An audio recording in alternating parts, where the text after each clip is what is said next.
Hey, everybody, tune in to Recent Tartarians. Recent Tartarians.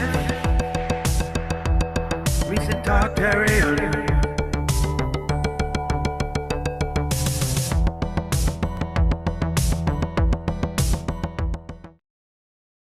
Hello. What's going on? Well, we have to turn on our cameras. I guess the cameras weren't rolling yet. How are you?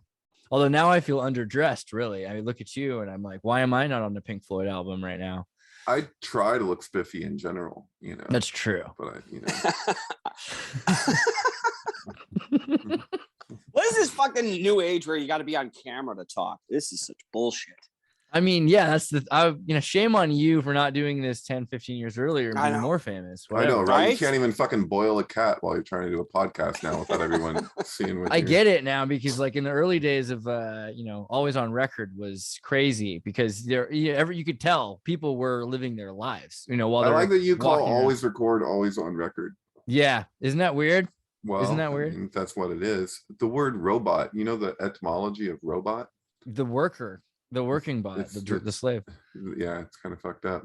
Well, so Nikola Tesla is in the Red Dead Redemption video game recently. I was playing Red Dead Redemption 2, and it's technically somebody else, I guess, but he's built the Tesla Tower, and you have to climb around the Tesla Tower, and you have to attach these trees to these lightning cables, so the lightning rods trees could be used to power the tower.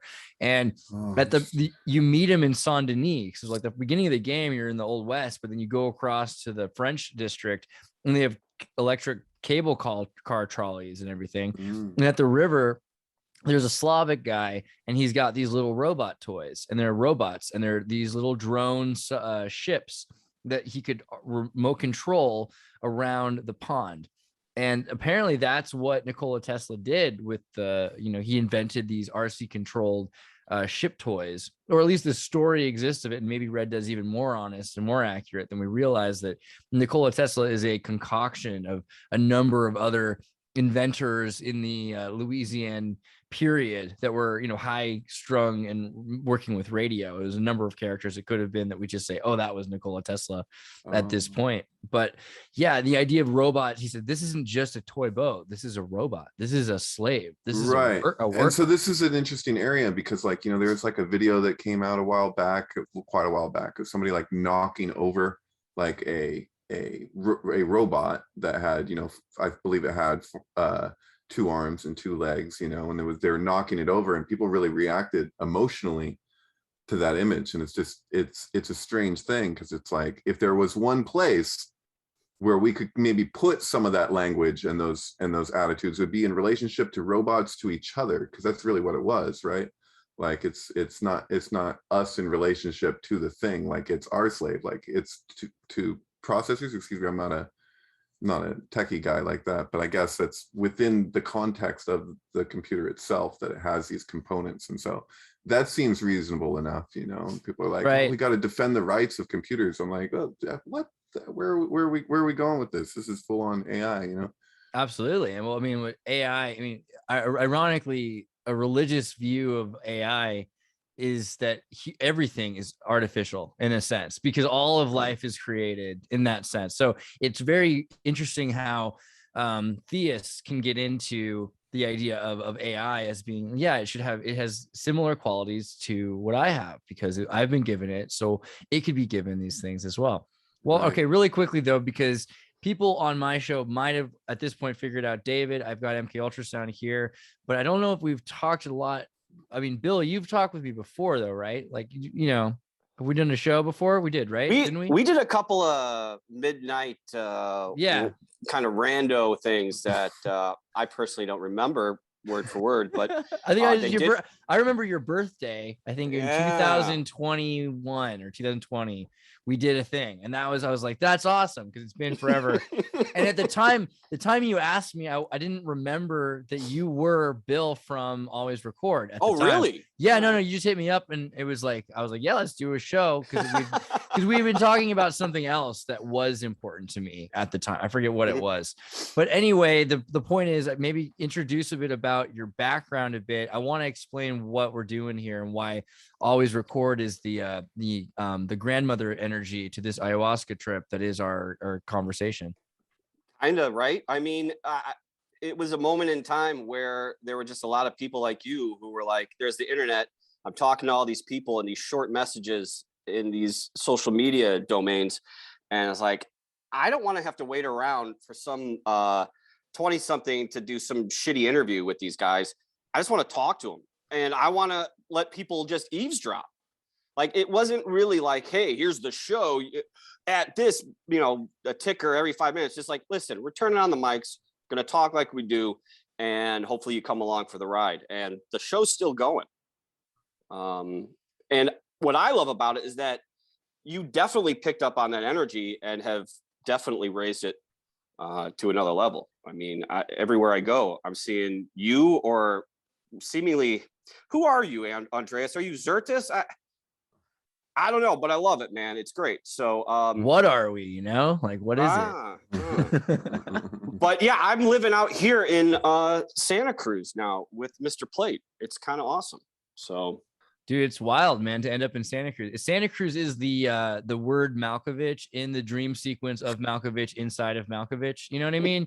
Like, it's just wherever I go, it comes up. And if you look at it, everything like a bird sound, it's not just the word Santa Cruz, it's the gestalt surrounding it. You can just walk by someone and know that they've been to Santa Cruz by some of the ideology imprinted, But it's great that you guys ended up doing that, because, I want Always Record to be a forever thing. I always felt like the kinds of people that were on the show were really diverse. You started with, I'm not talking about like it's a eulogy or anything, but the beginning imprint of where I came in and started saying, wait a second, this is the future of all podcasts in a lot of ways. It was like 10 years ago, even, or more, that I started realizing like all things are going to be like this. It's going to be further than, and it's that idea, always record, don't lose it. Try to do everything you can. The irony of the fact that the last show I did with David was not always recorded is pretty brutal, So I think it was just kind of a symbol there that we're supposed to be talking and we're supposed to be working on this stuff. I kind of want to call, when we talk on this thing, Always on Record, because that's funny. And it kind of connects to this idea that we're the guys who have been kind of talking about these things for a long time, but have been kind of quieted in a weird way. I mean, it's just suppressed in a weird mystical way. I think David brought up it's mystically suppressed sometimes, spiritually. What do you think that is? Why is it some of this information is so veiled? Can I interject? Go for it. Yeah. So, I mean, there's always the distinction between a mystery and a secret. And so like a secret is actually like, if you have like a cabal, like that's distinct from Kabbalah. Like Kabbalah is to receive. It relates to having a transmission where something is registered, an insight. And so like, I would say that when it comes to actual mysteries, like those are protected in a sense, but they're protected through a natural means. They just are that way. Like certain things are veiled. Like that's a cult, like occultism relates to something being veiled. But like a secret is completely distinct from that. And that's kind of like a shell around the mystery is where you have secrecy, like the fraternal idea of protecting the secrets. It's like when it comes to an ultimate mystery, like that doesn't need to be protected by us necessarily, because that in its own right has a certain protection built into the framework of what is nature, Does that make sense? Absolutely. Absolutely. I just want to throw in there that I think that everything is this polar shift that people talk about as far as the planet possibly experiencing, obviously is a model that is integrated in all levels, right? And it's happening, I think, in the internet. You have this simulated ecosphere with people, residents, millions of us, maybe billions of us in this residence, right? And I think 10 years ago, what was so exciting about the internet is that all the occult conversations were in color. These were iconic conversations. These were occult groups and occult podcasts, what have you. I'll throw Joe Rogan in that sort of mix because his model was definitely out there at the time. But these were easily digestible, wide open entry points into this sort of inner circle that had developed online. So everybody got this chance to log on and find the conversation. And I think what Dave is saying is just a natural organic process, is that the door was open, the information was out there, but then it just slowly closes on itself. It just happens. You talk about how music goes in decades of really great music and then a decade of poor music, a decade of good music, a decade of poor music. We're in this sort of, I think the last 5 years have been like a desert, sort of is that sort of chemical meltdown where everything is in that soup. And I think what we're emerging out of is we're merging away from iconic information, iconic identities, into a more black and white, a more shaded sort of structure of how the conversation is going. So I think you really need to, you got to hit the books now, right? This is that level where you got to go into the text. You got to read the books over the next year. You got to go through the deep text to make sense of what your brain just sort of got thrown into it. And that's kind of where I think we're at. So. Yeah, and I wonder when you say that about the music going through the periods, because it sounds kind of like Terence McKenna when he talks about the waxing and waning of the intellectual, lunar cycle. That idea that there's a period that isn't really for show, because a lot of time the showmen are addicted to heroin, right? It's like the studious people that are experimenting with music that eventually 10 years later that becomes the thing.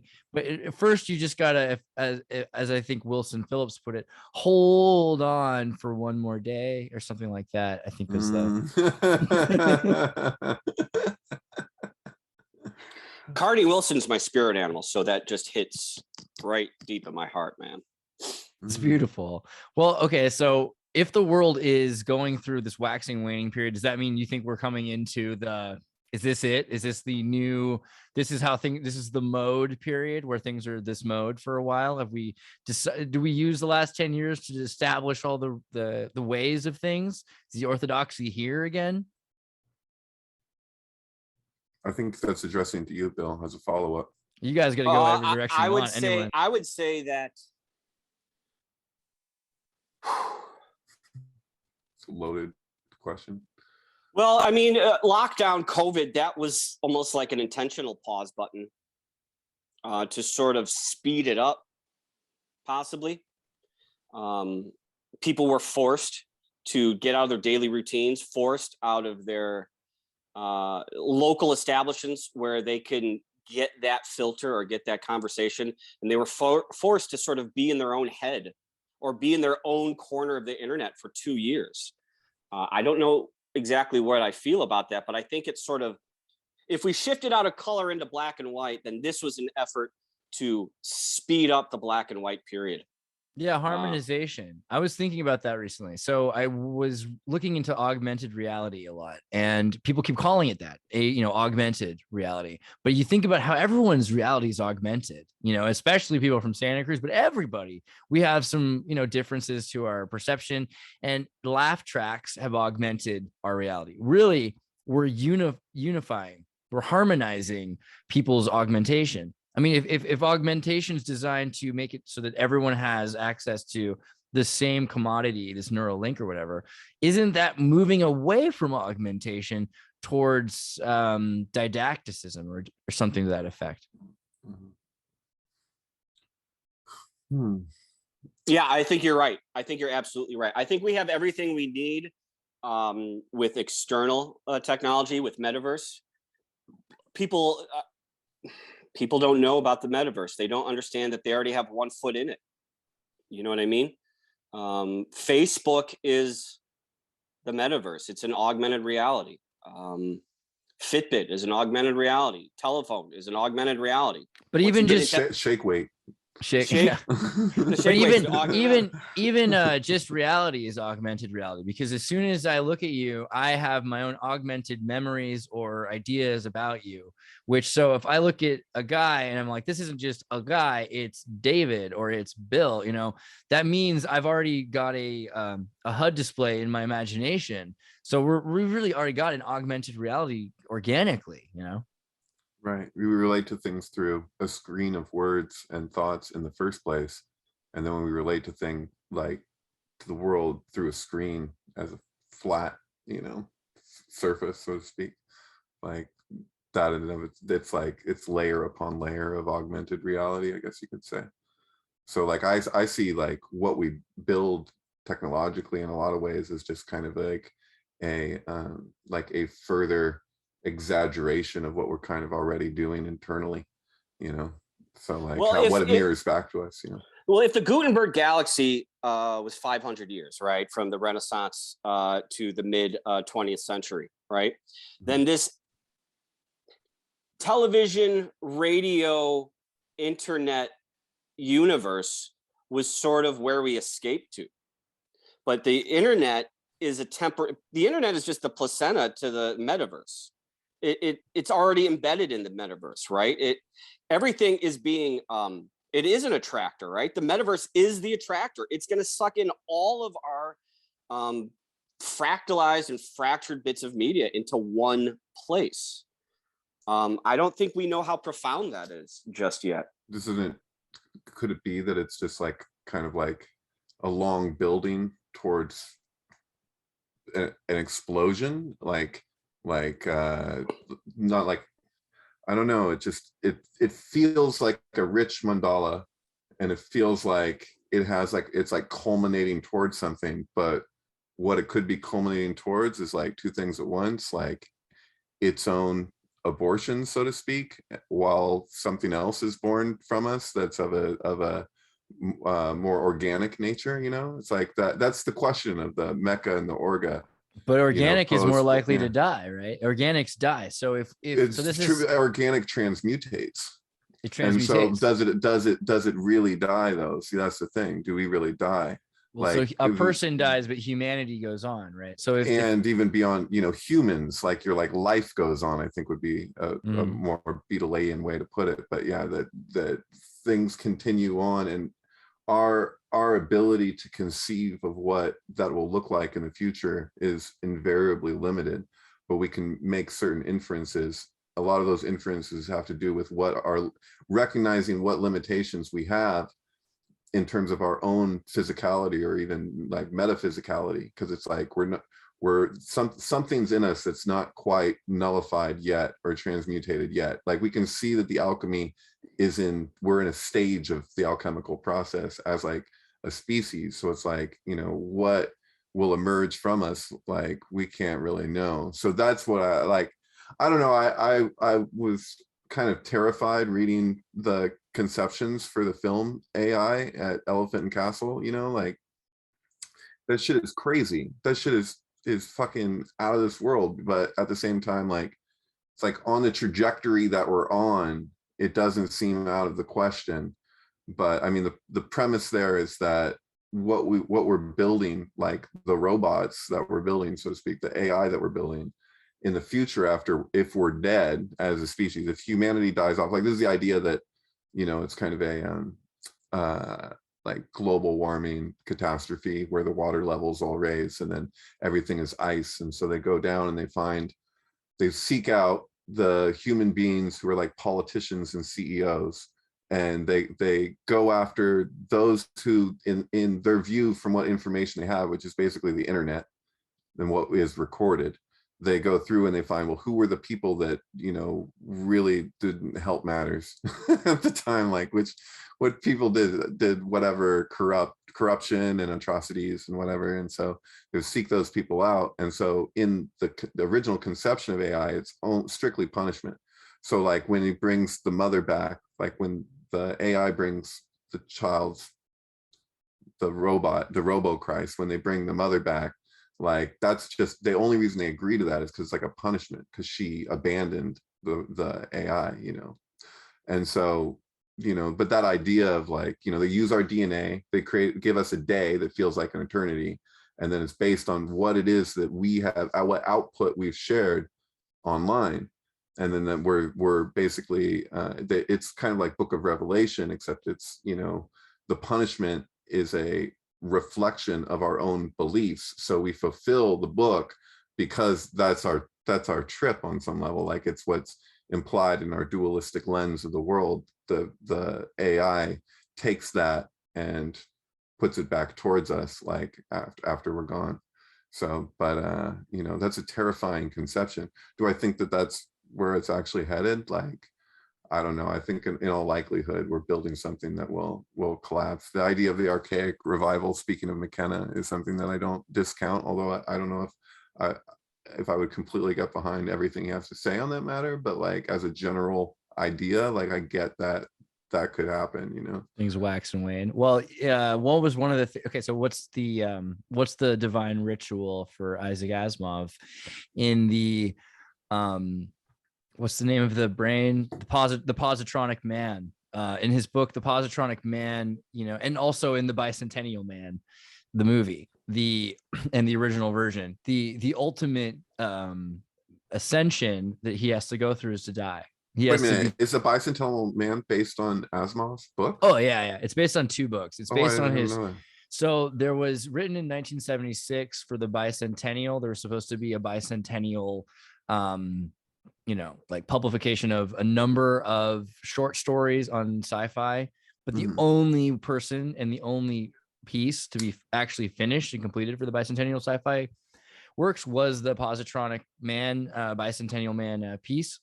And then he built up the idea for a few years. I think it was in the 91 or 95 or something like that. Asimov released the bicentennial or the Positronic Man, which became the basis for the Positronic Man. It's also, you know, the Foundation series in Asimov is about, you know, if you're into sci-fi, Asimov has set up the rules for how AI is going to be governed. It has these certain prime directives that are built into its character, but there are also breakings of this rule because, for instance, I think the Positronic Man is able to overcome that if he wants to. He just doesn't always do it, and the reason is because if you touch fire, you might learn never touch fire again, but you might be in a circumstance where you have to touch fire, and if you go through all of the possibilities, there are possibilities where you have to do certain things, especially, you know, and then that. There's a movie recently, Mother, with Hilary Swank. Have you seen it's like AI has taken over the world, killed off all the humans, and is raising a new batch of humans. Wasn't that like a Netflix movie?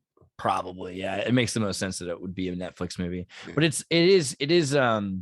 it is like what we hear about, this idea of a reset of AI, Havelockian uplift, you know, of the human condition by giving them a new perfect upbringing, trying to make sure that this next generation of humans are perfect.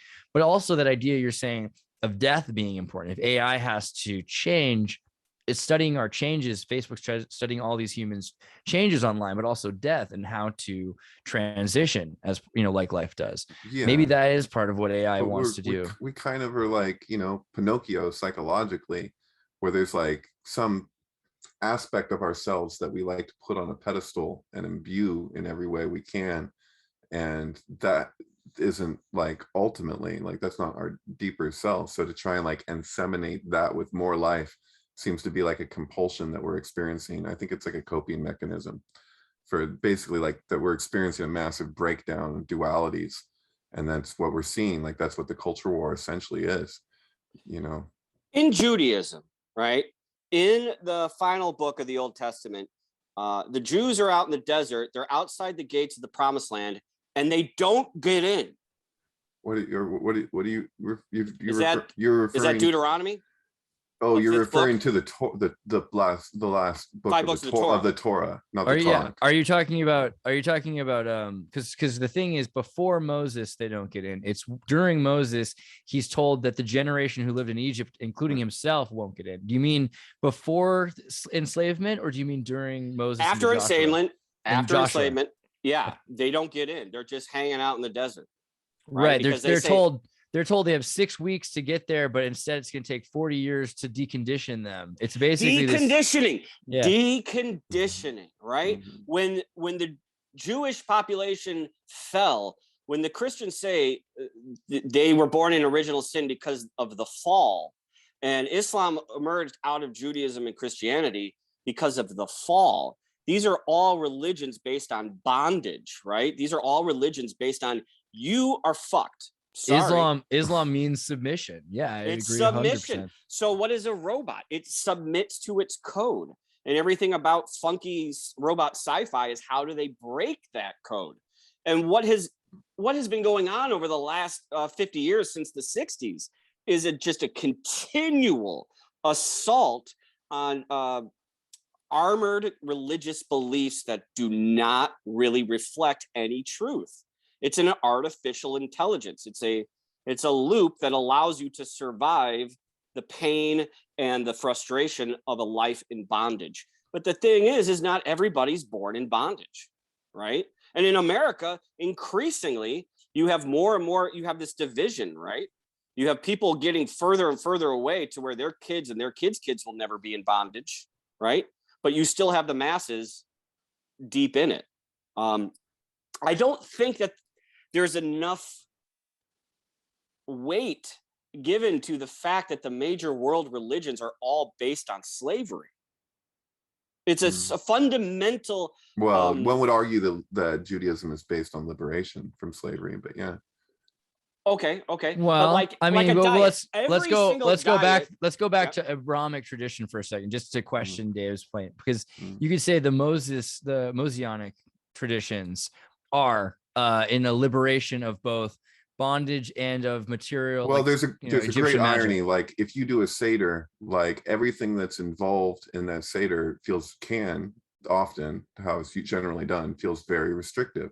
And you're having a celebration about your liberation from bondage. And yet many people who perform and take part in Seders feel very bound to the restrictions of that thing, you know. Yeah, and it's a perfect example. And in general, following the law is you have to follow the Abrahamic law is very. There's a joke at kind of the center of all of that, as far as I can tell, because we can talk Bereshit, but like Exodus, like I believe we must have discussed this at some point because it's hysterical.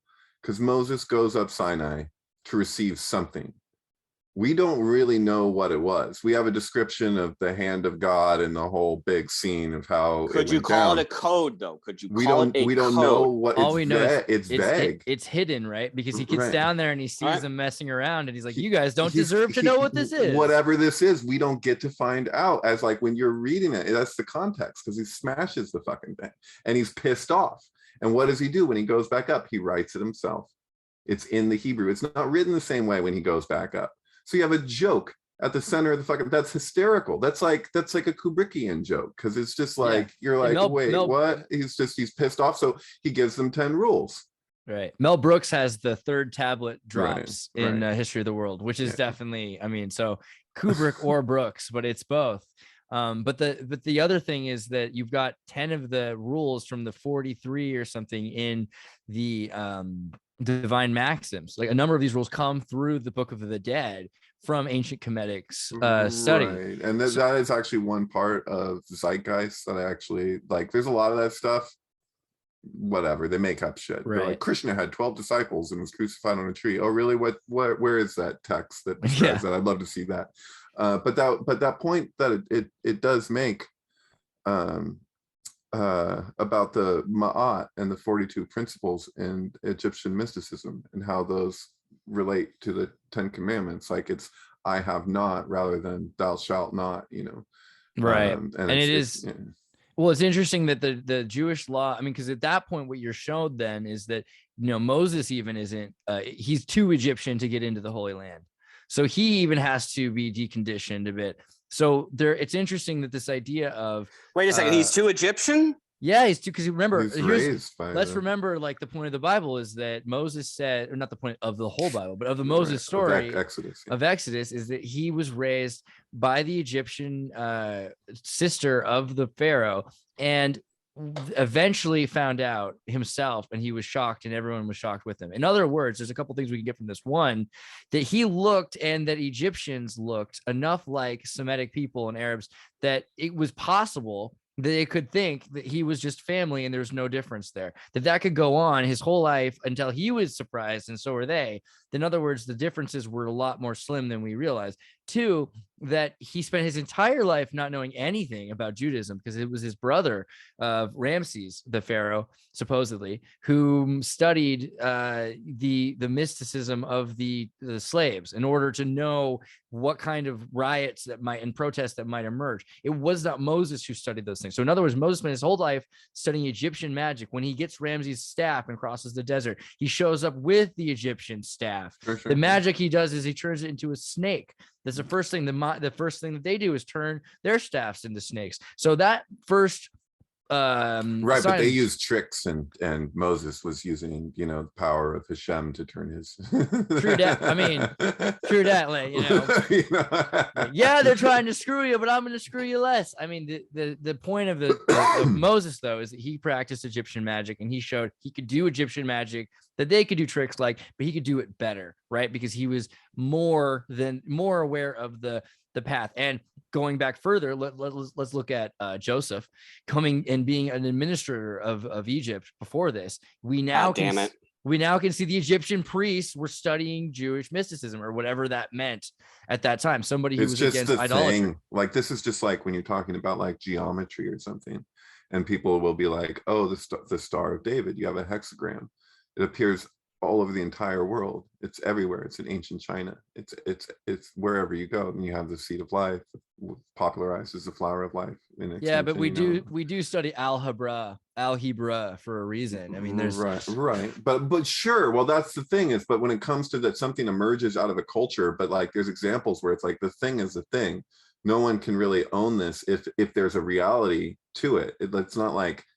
You see, there's like that line between like when you're pointing to something and everyone looks at the finger and you're like, instead of the thing that's being pointed to, you know, it's like, yeah. Okay, so real quick, if Moses was like all of a sudden developed into this premier Egyptian magician, people are like, who's the kid? Oh, he's a Jew. Or were they Jews? They didn't know that. They didn't know that. So the story is he's found in a basket, right? He's found in a basket. So, all right. He was born in confinement, wasn't he? He was born in a box, or once he was born, they put him in a box and he spent time in this restrictive, confined, almost coffin-like environment. And these are the environments. It's a sink too, because the story goes is that because the Pharaoh was killing the Jewish firstborn, the children, then you have in the plagues when the firstborn are killed, and then Passover, painting the lamb's blood over the doors and all that, and Pharaoh's son dies among the other children. That is a karmic sink related to what happened earlier. So it's that, that then connects to Moses, because Moses comes back and he's like, this is what's going to happen, but this is what happened to them. So it's like the thing turns back, it folds into itself in a sense. There's another sink too, because of the idea that Moses was this, I don't want to say Messiah, but he was the chosen one that they were expecting for generations to free them, right? And you've got this idea of the little basket. I was recently doing some research into Islam, and they had this idea of the Mahdi, which is supposed to be a descendant of Muhammad that's going to come and free everybody and really bring forward the Islamic tradition of, we'll be a slave to God instead of to our choices, right?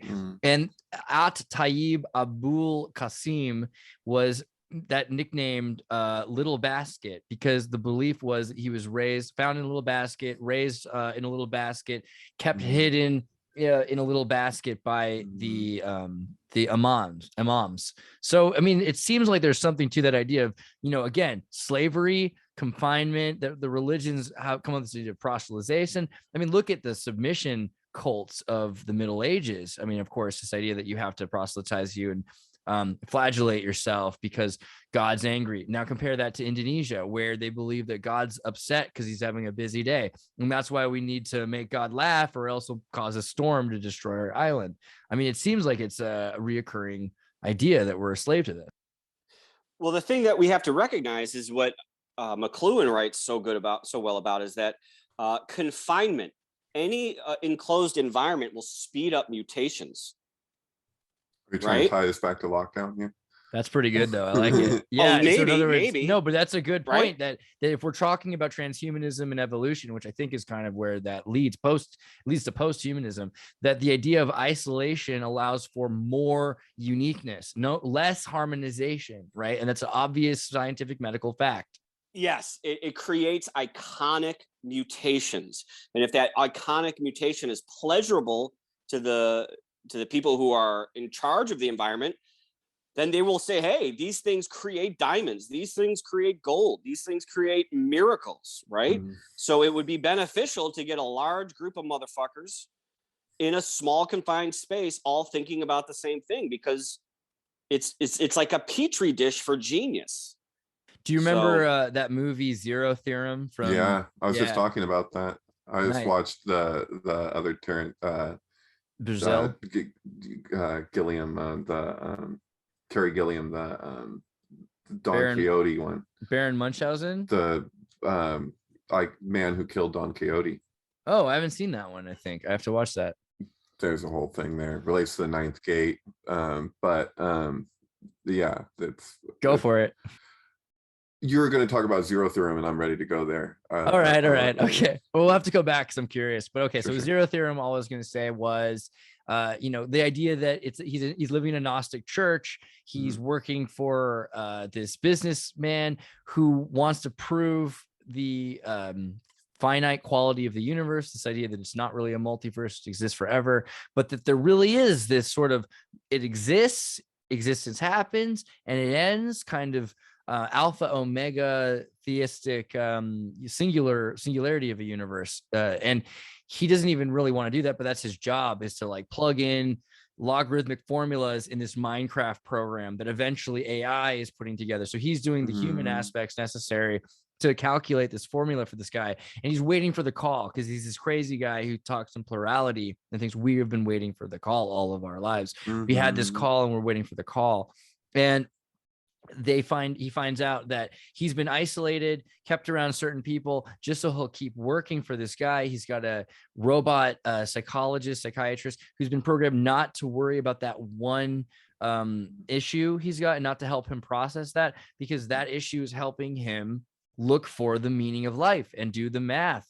So it's advantageous to this guy who doesn't really care about life or death or God, but while he lives, cares about money and knows he can sell the proof of singularity. So he's using this guy's belief in something that he doesn't even believe in himself because he knows it's advantageous. What's the deal with the sun at the end? Is that like an Apollonian, or what is the deal there?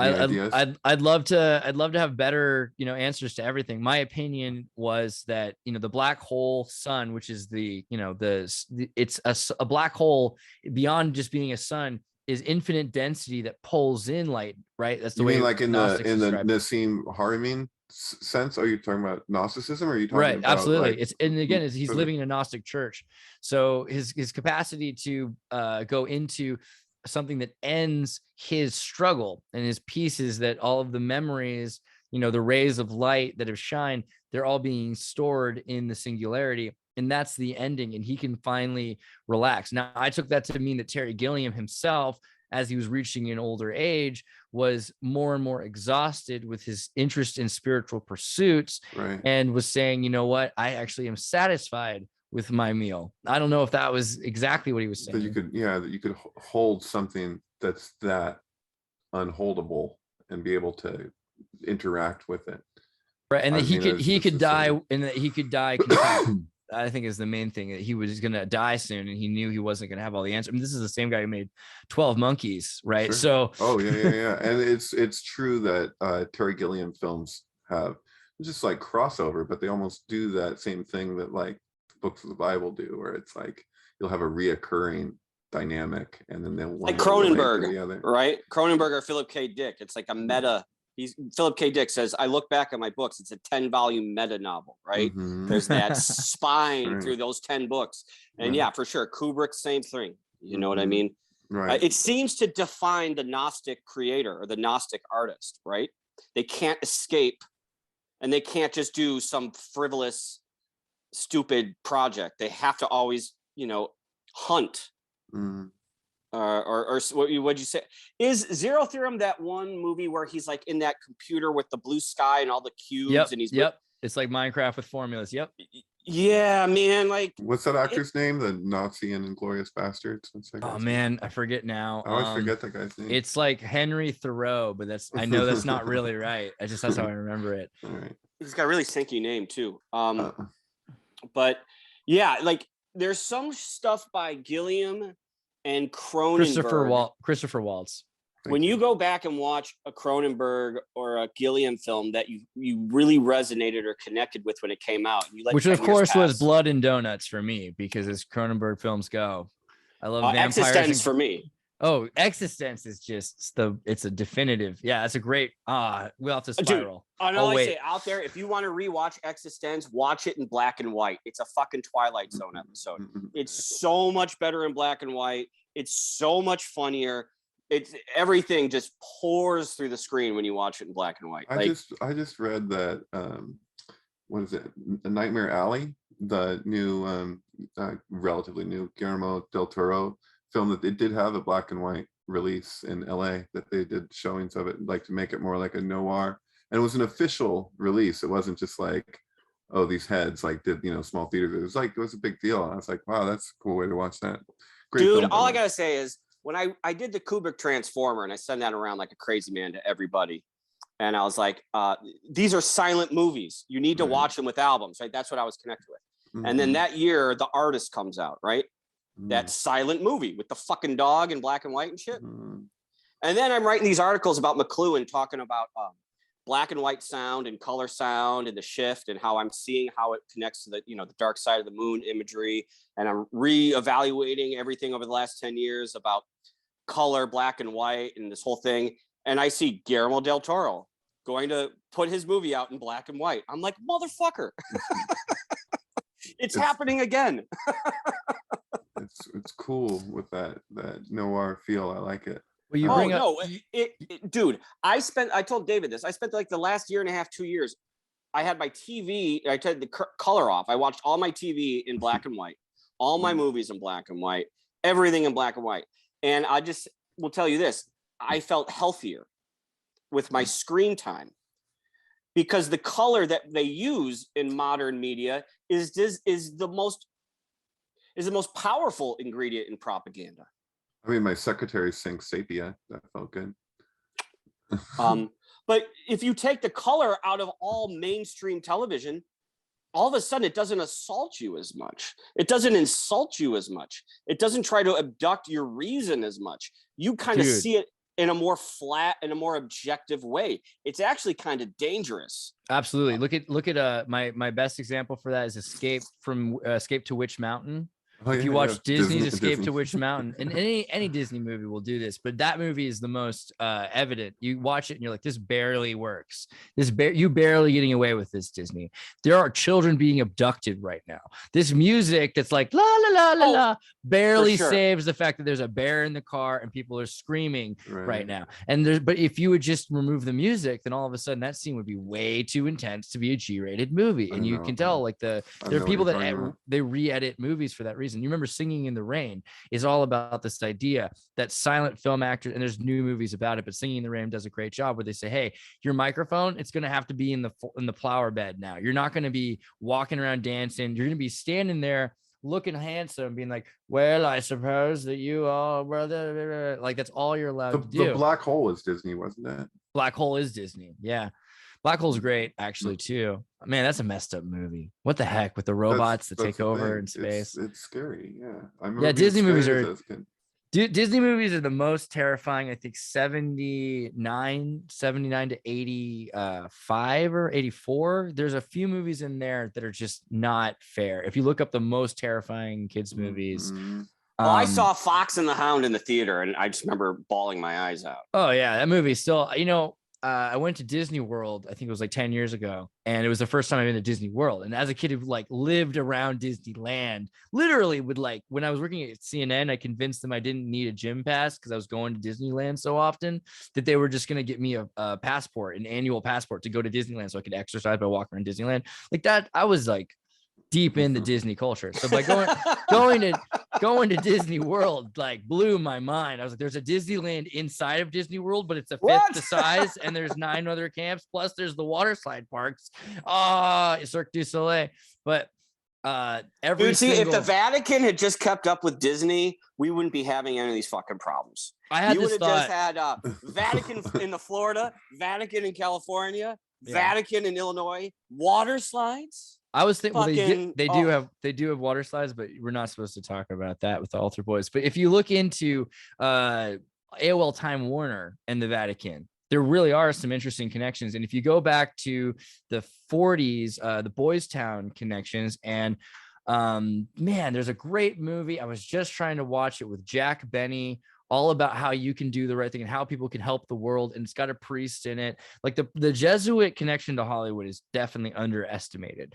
And some of the best books I have on Kubrick are about Jesuit staging, quote unquote. Dude, explain to me what the Jesuit thing is. You've done it before, I think. Just real quick, what's the thing about Jesuits? All right, how everyone's gonna get a different answer. So your answer will be this: in the time of Ignatius Loyola, after the Crusades, he was lying in bed with a bunch of wounds. He messed up his leg and tried to stretch it out to fix it, and made it worse. And he's lying there trying to use Gnostic meditations. And at the time, remember, Islam was basically another form of Gnosticism. We really only look at it differently because they became violent, or rather they came into authority. I think that's the most important. There's a relatively recent phenomenon of like what we get from Islam today. That was like a very radical shift from anything to do with, which actually starts with the Sunnis. Wait a second, real quick, rewind 1 second. I never heard that before. Islam is considered just a branch of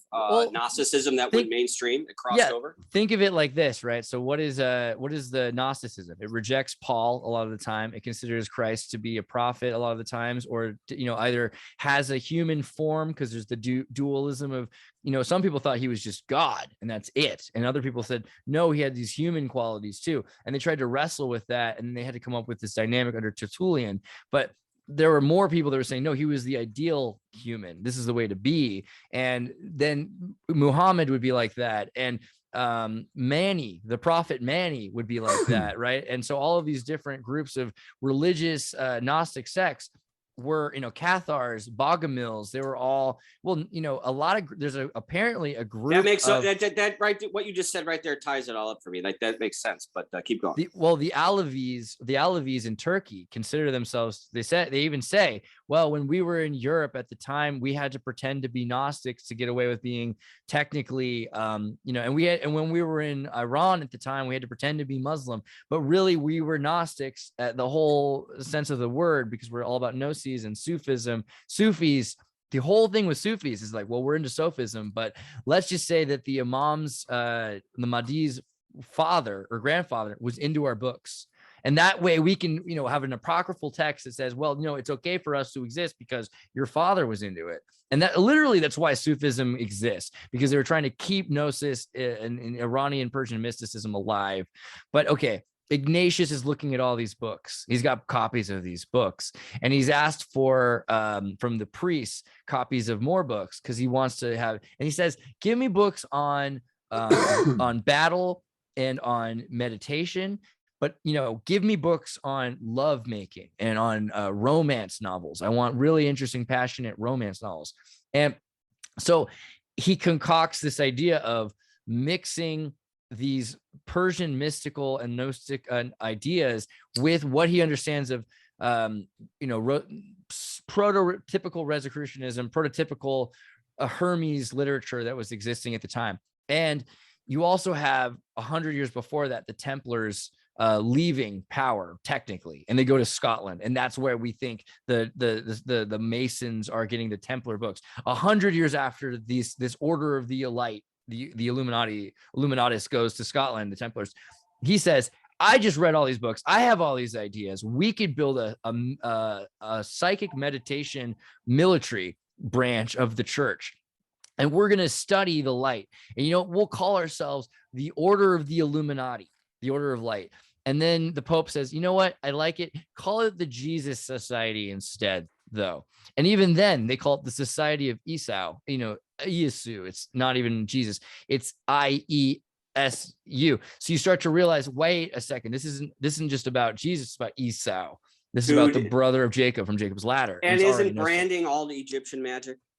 Absolutely. You know, the symbols of Medea too. You have these witches, and the idea that the Trojans were carrying on this tradition, but that most of our understanding of modern day Egyptian magic is really from Catholics, right? So their idea of mummification was very popular in Rome in the 1600s. The Jesuits were interested in mummification. And so many of these ideas that we have from the 19th or the 17th to the 19th dynasty of Egypt, that's just medieval Christianity. That's been. I have a question for you that you probably have some insight on. Excuse my ignorance here, because I've had to kind of like try and make sense of, like, when you hear Jesuit, there's a lot of Jesuit schools all across the country. I went to Loyola. They invented schools in a sense in the West. After Timbuktu, all schools are based on Jesuit education. So the thing is, though, is that, just to be clear, you have Jesuits, which is a very extremely monastic order, very disciplined order of Catholicism, right? It's like a smaller sect within Catholicism. You have to spend you have to have PhDs. You have to spend 20 years in service to man. You have to be it's the right. highest It's just order. the term gets thrown around a lot in relationship to people that we say these are Jesuits. They might be Jesuit trained. I'm Jesuit trained. Will is Jesuit Alex trained. Jones. Right. Donald Trump went 100%. To a Jesuit school, so people go, "Oh, he's a Jesuit." I'm like, this is a very disciplined monastic order. Right. It's not enough to being trained by them is not the same as being a Jedi. Who's the guy from fucking Apocalypse Now? Who's the main guy in Apocalypse? Charlie Sheen, Martin Sheen. Martin Sheen. But right? all of the Sheens. These are Jesuits, right? But are they what? All of the Sheens are. I'm Spanish. The Sheens are Spanish. They're Galatian. My mom's friend. The Pope is a Jesuit, but the Pope being a Jesuit is like he's actually living a practicing Jesuit, I guess. Right. It's highly unusual. It's been unusual for centuries to have a Jesuit Pope. It's never happened, right? Is that correct? Well, in the 15th century, the 13th century, 15th century, there were definitely lots of them. It was in the period of the Jesuit suppression in the 1700s that the Jesuits were controlling so much of the world, and they were involved with the attempted assassination of King John of Portugal. So they were suppressed in Portugal and then in Spain and around the world. They lost their footing in South America. There was a Triple Alliance War where they destroyed 99% of the population of Paraguay, killed all the Jesuits they could. Right. That was going to be the Jesuit Republic. Then Japan was half of the population was Catholic. They killed a third of them and converted them. Totally.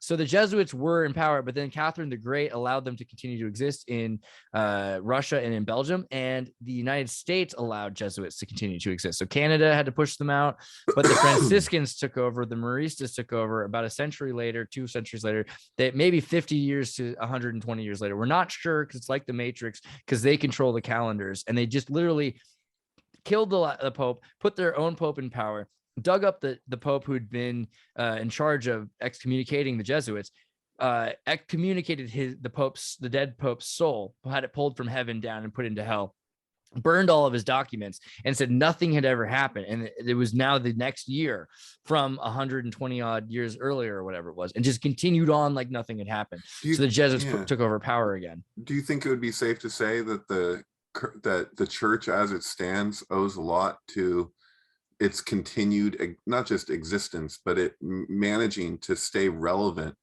by embracing, I guess, a more progressive Pope? Like, it seems like younger people, how are you going to continue to have Pope we have now? Catholics? Yeah, the Pope we have now. How old is the new Pope? I don't think the Pope Francis is very young. I mean, he's a mafioso from Argentina. I just mean it didn't look like it was looking very good for the Catholic Church in terms of getting new members who were younger, especially. You have to remember in America. You have to remember. Well, no, all around the world. There were 2 recruits under Ratzinger from Ireland to become new priests. Two.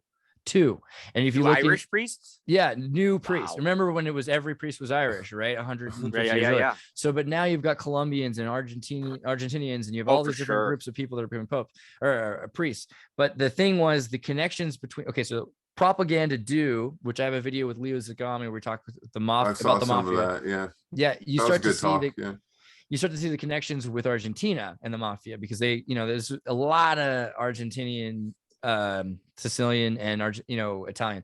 So the connection there, the Freemasonic Propaganda Due Lodge was connected to Leon and Perón. And Perón was, he had his hands cut off after he died in his cemetery and removed because he had broken vows of Masonic orders. There were Masonic orders associated with the Jesuits because the Jesuits weren't allowed to practice for centuries in Italy and in Rome. So they had to go underground.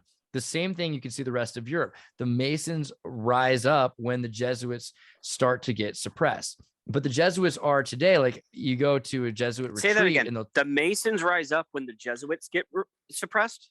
Correct. When the Jesuits start to go, when the Jesuits are no longer, remember, there's a Holy Roman Empire and every king is under this Godhead figure, the Pope, King of Kings, right? This is an Arab. That's why we have 36 square mile grids forming your standard city everywhere across the world. That's a Roman thing, right? They set well, I would like to look into, some of the rules behind Secrets in Plain Sight with Scott Onstopp, because I think the Roman road rules and the cubits go back to Mesopotamia and Samaria. They're adopted by the Romans, but they sure. Well, I think that's I almost feel it's almost like colloquialism. Yeah, you bet. Yeah, no, it goes back because you have there's the Babylonian squares are actually like encoded into the layouts of the cities. I've seen that demonstrated from a Protestant at one point. Actually, I was blown away by a Protestant's presentation on the Babylonian magic squares and showing how the selling of the corporation of the East Coast of the United States, like they encoded these like grid formations that were very specific, that related to not just the Babylonian squares, but placing one planetary square within another, and how they basically like apparently this is like speaks to what could be the ultimate meaning behind the Tower of Babel. That when we relate to that spiral, it's actually a trick you can do with the Babylonian squares should you fold them into like a cylinder. You ever seen this? Have I ever talked to you about this? Vaguely, but yeah, expand, Yeah, so there's a trick you can do, and I can't do it justice. It's kind of there's a hard video series to find, but it's really done cheaply. It's like a home video, but this guy basically demonstrate something really cool. You've sent me that. I've seen that shit. Yeah, it's crazy. So basically, it was probably old always record days, but there's like a like if you take that kind of see-through plastic, whatever, that you'd use for like slides and stuff, and you draw out the squares with the numbers in them, you can fold them into a cylinder, and if you can go in notches. So there's tricks you can do. So like everyone knows that the thing about magic squares, you add up any horizontal line and any vertical line. What the fuck is going on with your camera, Bill? You're like, oh, I was looking at your wall or something. We were looking at your face. Now you might have it on reverse. We can't. It's only whomever's speaking will have the center stage, so you don't have to worry. Well, even when he's been speaking, I haven't been seeing his face. So you might want to reverse your. There's a camera button to reverse your camera.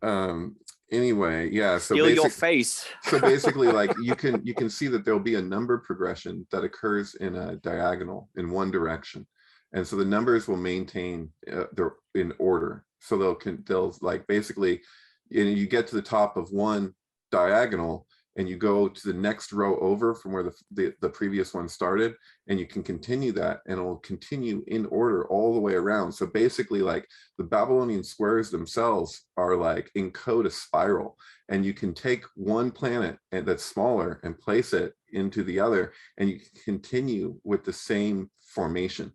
And so like it demonstrates that we discovered math and didn't invent it. And then this relates to language because we're looking at numbers, but those numbers are letters. This is our speech. So when you see the tower collapses, motherfucker, is that basically but then it also has to do with, this is the layout of fucking cities. Like we came up with this grid.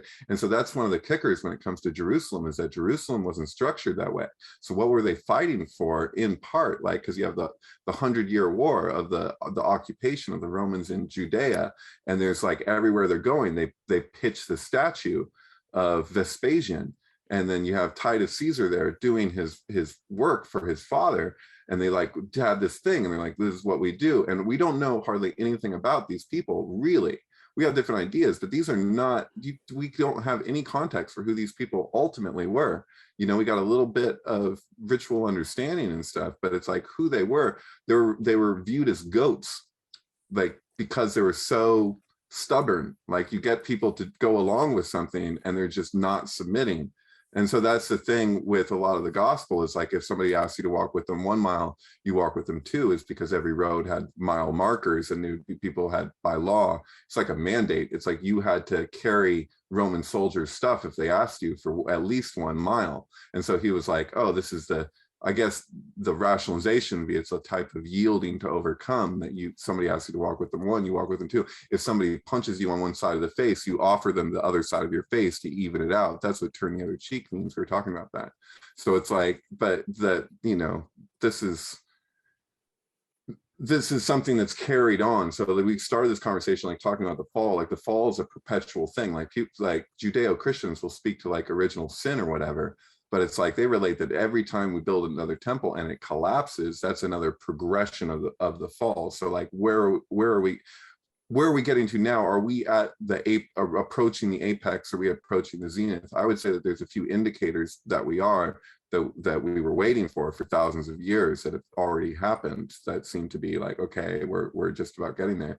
But it's really bizarre, because like I've looked at 16th century text before that is like speaking to the great jubilee, right? Like the big jubilee, like this thing we're all waiting for, like, and they're like, well, surely it has to be coming soon, because things couldn't possibly get any crazier than they are now. So like, when you're looking at people in the 16th century, like, they felt that surely this has to be the time. So it's like, for us, we feel the same way, but it's like, hey, that sense is nothing new. And if you look at like what we call like new age type speak, you know, like those are reoccurring, like the terminology that we use, like it goes cyclically. Like it was like the turn, like when we were, you know, moving into the 20th century, it was like there was a lot of that kind of talk, you know. It's like, it's not a new thing. It's like, it's not a circle, but it definitely has spiral in nature, you know. Or at least a Sephiroth like structure. That kind of reminds me of something I was looking at a second ago. So, you know, we did this talk. Yeah, I gotta say something. Sorry, I gotta interrupt. Jump in. All right. Where are you? So I'm on a phone, and the phone was losing power, so I had to take out my headphones and plug it into the wall. So then you got the bouncy castle, and now I'm just turning off the video, just because what the fuck, why not? But let me say something, because this is important. What David said, he killed it. He fucking killed it, because I've heard him. Oh, fucking David, dude. All right. We started by talking about AI, right? AI is not invented, it's discovered. The internet is the flat cubes you've been talking about, the flat squares you've been talking about. The metaverse is this twirling up, this thing that you're talking about, this trick you can do. But the thing is that just like math is discovered, AI is discovered. This cylinder that we're building is the portal. This is the fucking connection. Well, there's the thing in itself. So like when we talk about language and we talk about math, there's the actual like structure of nature that exists, that's inherent with everything. But like what that can exist anywhere, that can exist within intelligence. Ones and zeros. It's just beyond that. We do replicate the pattern, and that's a makeshift version of the thing being pointed to. So it's like the Kant sense, where you say the thing in itself, you know, that's what's discovered, you know. What I'm saying is everything but the thing in itself is invented, you know. This metaverse is this magic square cylinder that you're talking about. It's not the Sears Tower, which is now known as the Willis Tower. And yes, my nickname growing up, one of them was Willis. I take credit for that. But anyways, the internet is one big magic square, one flat motherfucking thing that everybody's number was on. When we do the trick, when we take it off the surface and we build the cylinder, everybody ascends. Everybody is at the same place at the same time. So yes, we are on the cusp of the Great Jubilee. We are on the cusp of this event. I'm 100% certain of it. The reason why you won't get a lot of Jewish people to embrace Christianity as the coming of the Messiah, in large part, is because they're waiting for a jubilee, and a jubilee means forgiving of all debt and the release Yeah, of it's going to all, happen. of That's all going to happen. slaves. And That's so, about here with the reset, right? I mean, it has to That's be what's in. happening. Look, that's Pac-Man right there. That's fucking Pac-Man. Go back. Yeah, here it is. That's I'm bigger. Pac-Man. So I wanted to bring this up because you're talking about the square. So the ancient form of the language, the Arabic language that we have comes from this Kufic script. And I believe it probably comes from an older language than Arabic that was written in Kufic. Okay, there's fucking ghosts and Pac-Man and shit. Absolutely. And if you go even weirder, this is Kufic. This says It's Tetris. the Surah of monotheism. They look like QR codes. Look at this one. Yes, the Gamadian. 100%. You know what this one says? This one says Muhammad. That's literally, that's what Muhammad's You're name lying. is in Kufic. You're No, lying. look, it's written right here at the base here. And another example of geometric or square Kufic script showing 4 instances of the name Muhammad in black and 4 times Ali in white. oh, Okay. I see it. I see what they're saying. You're looking at the negative space. Is that Right. correct? Yeah, absolutely. Yeah. I'm seeing but- Aztec stone faces looking at me. But the white part is writing Ali. For Ali, Oh. Ali. So and Ali How old is this? Mahdi. Well, I mean, this is the oldest form of Arabic that we have. So No, it isn't. It is. Kufic. And it comes from, and here's, you could have a city. That's not even real. And yeah, again, this is written, you go, I mean, I've heard That's people, not real. I've That's heard a people- platformer. It's I've a heard- platform game. I've heard people literally screaming that's not real about this. A number of, including educated intellectuals, obsessed with this. Look at this picture. This is the mosque, the great mosque. That's a of Kufa. microchip. Fuck them. And Jesus Christ. there's nothing else around it, right? So this is also ironic. That's where the because mutations happen. you remember the Animatrix, and it says 01 Yeah, AI will yeah. build a city in Iraq Mhm. south of Baghdad. Guess what south of Baghdad is? Kufa. So Fuck this. yeah, so it's interesting. Kufa comes up as this QR code capital of the square, and we also were talking about the tribe of Levi for a second, 'cause we talk about Moses, and he's got the And shawl. Elvis, Levi's, yeah. That's true. Yeah, Strauss Levi was, of course, I don't think he was a rabbi, but I think he might have been the son of one. And his coat here is wearing the red, black, white, red, black stripes of Levi. But there's other pictures of Moses. When he comes down from the hill, he's not wearing just his coat. His tunic is green, right? When you start looking into green, the association with Ishmael and the Ishmaelites, and where Arabs and green in Islam, because green, the Ottoman Empire, green turbans became the thing, green tunics became the thing. The flags are green. You've seen Tiger Palestinian Woods, flags. y'all, green jacket. Green is a big deal to the Ishmaelite community and the Arab world. You could see the green mosque, etc. There's a lot of examples, but we had done a talk about Oz and this idea of the Emerald City of Yeah. Oz. And I thought it was really interesting talking about Gnosis, because Baum was obsessed with theosophy Mhm. and interested in Islam, because the Arab also is damn interested it. in the Babi. I mean, I wondered, what do you guys see? What do you think about? Okay, and then there was this, the Sephirat Netzah. Netzah is often associated with victory, right? Is that Mhm. wrong? Is that correct, or am I mixing Correct. this up? I think so. is referred to victory by European occultists. Yes. Okay, so maybe go deeper into that, because I know that this says Pillar of Mercy. Mhm. I don't understand, but I know it's also associated with the color green. I've seen that. So Well, let's see. Look up Hode. oh, you want to go back? Here, Look up Hode also. let me just jump. Hold on, share a bit. Okay, I'm a little rusty at the moment, but yeah, I'm trying to. And Andreas, yeah, how deep is your study of this system? of the Sephirat. Mm-hmm. I mean, I over the years have gotten more familiar with it. I would say I still go to David every time I think about how to get it right. Click you. Yeah. Okay. But you don't there we go. live with the system.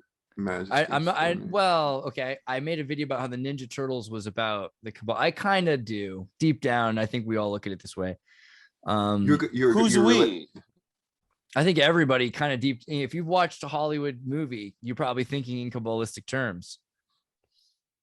Man. So I'm just saying, like, Kabbalah is Have you committed the system to memory? Have you committed the system to memory in regards to tarot, I Ching, and astrology, and put all 4 systems over one, and then use the tree as a multi-dimensional system? I mean, not perfectly. Maybe you want to show me, you want to screen. Oh, you're on iPhone, but you want me to look? Well, no, but I'm saying this is what I'm talking about. Everybody knows the tree now. Everybody can name check some sort of anime that deals with some Sephirotic magic, right? Everybody knows this tree and all this shit. But have you committed the numbers and the attributions and the pathways and the spheres to memory, so that when you go out into a city and walk through a block, you can name check these correspondences up to 20, 30, 40 deep over the 4 different systems that are mirrored over it? You know, that's the stuff that Crowley did in his iconic magic that he developed. You know what I mean? Like, this is the work. This is the plank that we are on right now. And most people, when they get to the top of the skyscraper and they have the penthouse, they get off the plank and walk back into the penthouse. And the next thing you know, it's on fire, and mysteriously 100 floors disappear beneath you, right? But if you go and jump off the plank and dive into this material, you find that you land safely on the ground again, but in the light, and you've escaped out of bondage. This is vanilla sky. You know what I mean? This is the fucking thing. You have to spend the fucking time. Someone could say, well, then name all the fucking things right now. I can't anymore. Robert Anton Wilson nails this. He goes, you go deep into this, the aliens will contact you. This will shift reality completely. But the thing is, we have probably 500,000 people between the ages of 18 and 30 right now with this system right there on the neocortex, the tip of their tongue. They just need to go off the plank. And if those 500,000 people do, this entire country, this entire globe will fucking ascend. But people don't like work because dude, the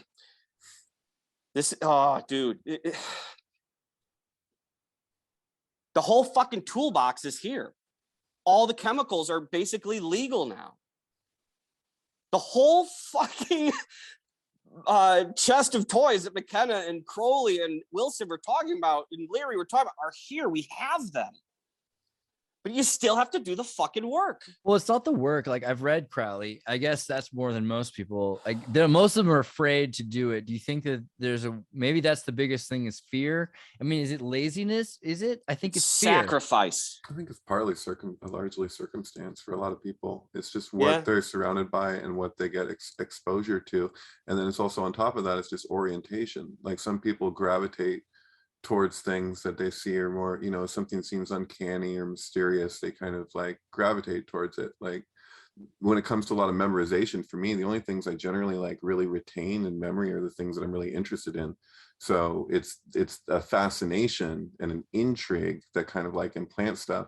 Also rhythm, you know, like if I'm gonna remember certain things, it's amazing. Like, I won't even realize like how something was put into place through the rhythm of it. And I think that's why you know, you can find a lot of the scriptural stuff is it's like there is a rhythm to it. Like, when these things were read, they were often sang, you know.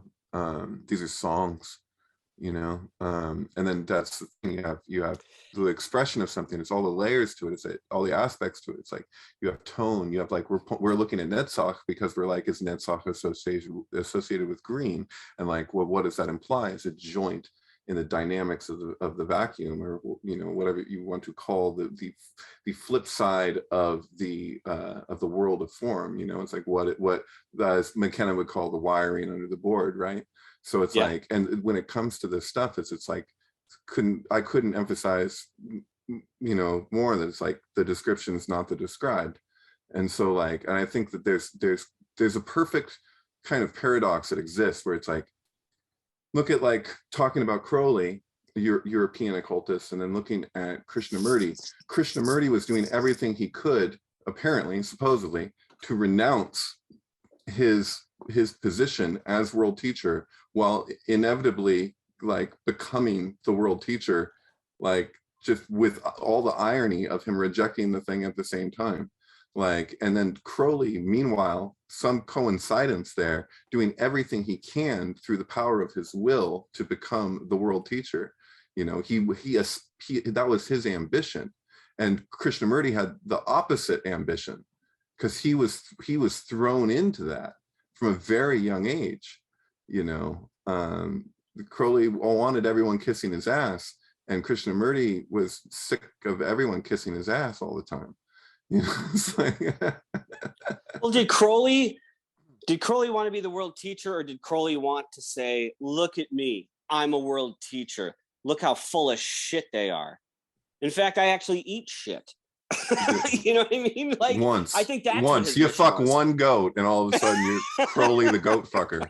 That's okay, and that's the thing for me. Okay, so there's a lot of people that think it's all about being lazy. I don't know too many. I don't surround myself with too many lazy people. So it seems like the people who don't study this thing is out of fear. A lot of my friends, they might say, you know, if they said they were lazy, that'd be one thing. But if they said they're afraid of studying Crowley because he did evil, you know, again, yeah, but it didn't take any relatively modern rock star and Crowley's like tame in comparison.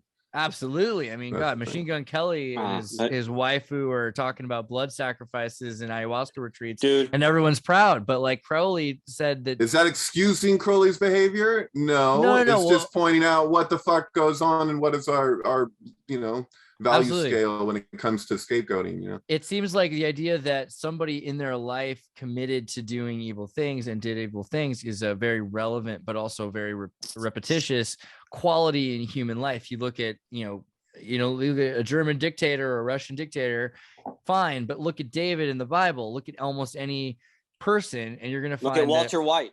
Yeah, by the end of someone's life. Look at Tony Soprano. I like that one, the Walter White one, but yes, Tony Soprano's cute. But yeah, Walter White, because he's a teacher, and then all of a sudden he has to do in your life, you do things. If you do something in your life, I mean, I guess it's something. Okay, so here's the real thing I would say to someone who's afraid of studying things that are done by evil or people that have chosen to commit evil. No, hold on. Stop. No, wait. Okay.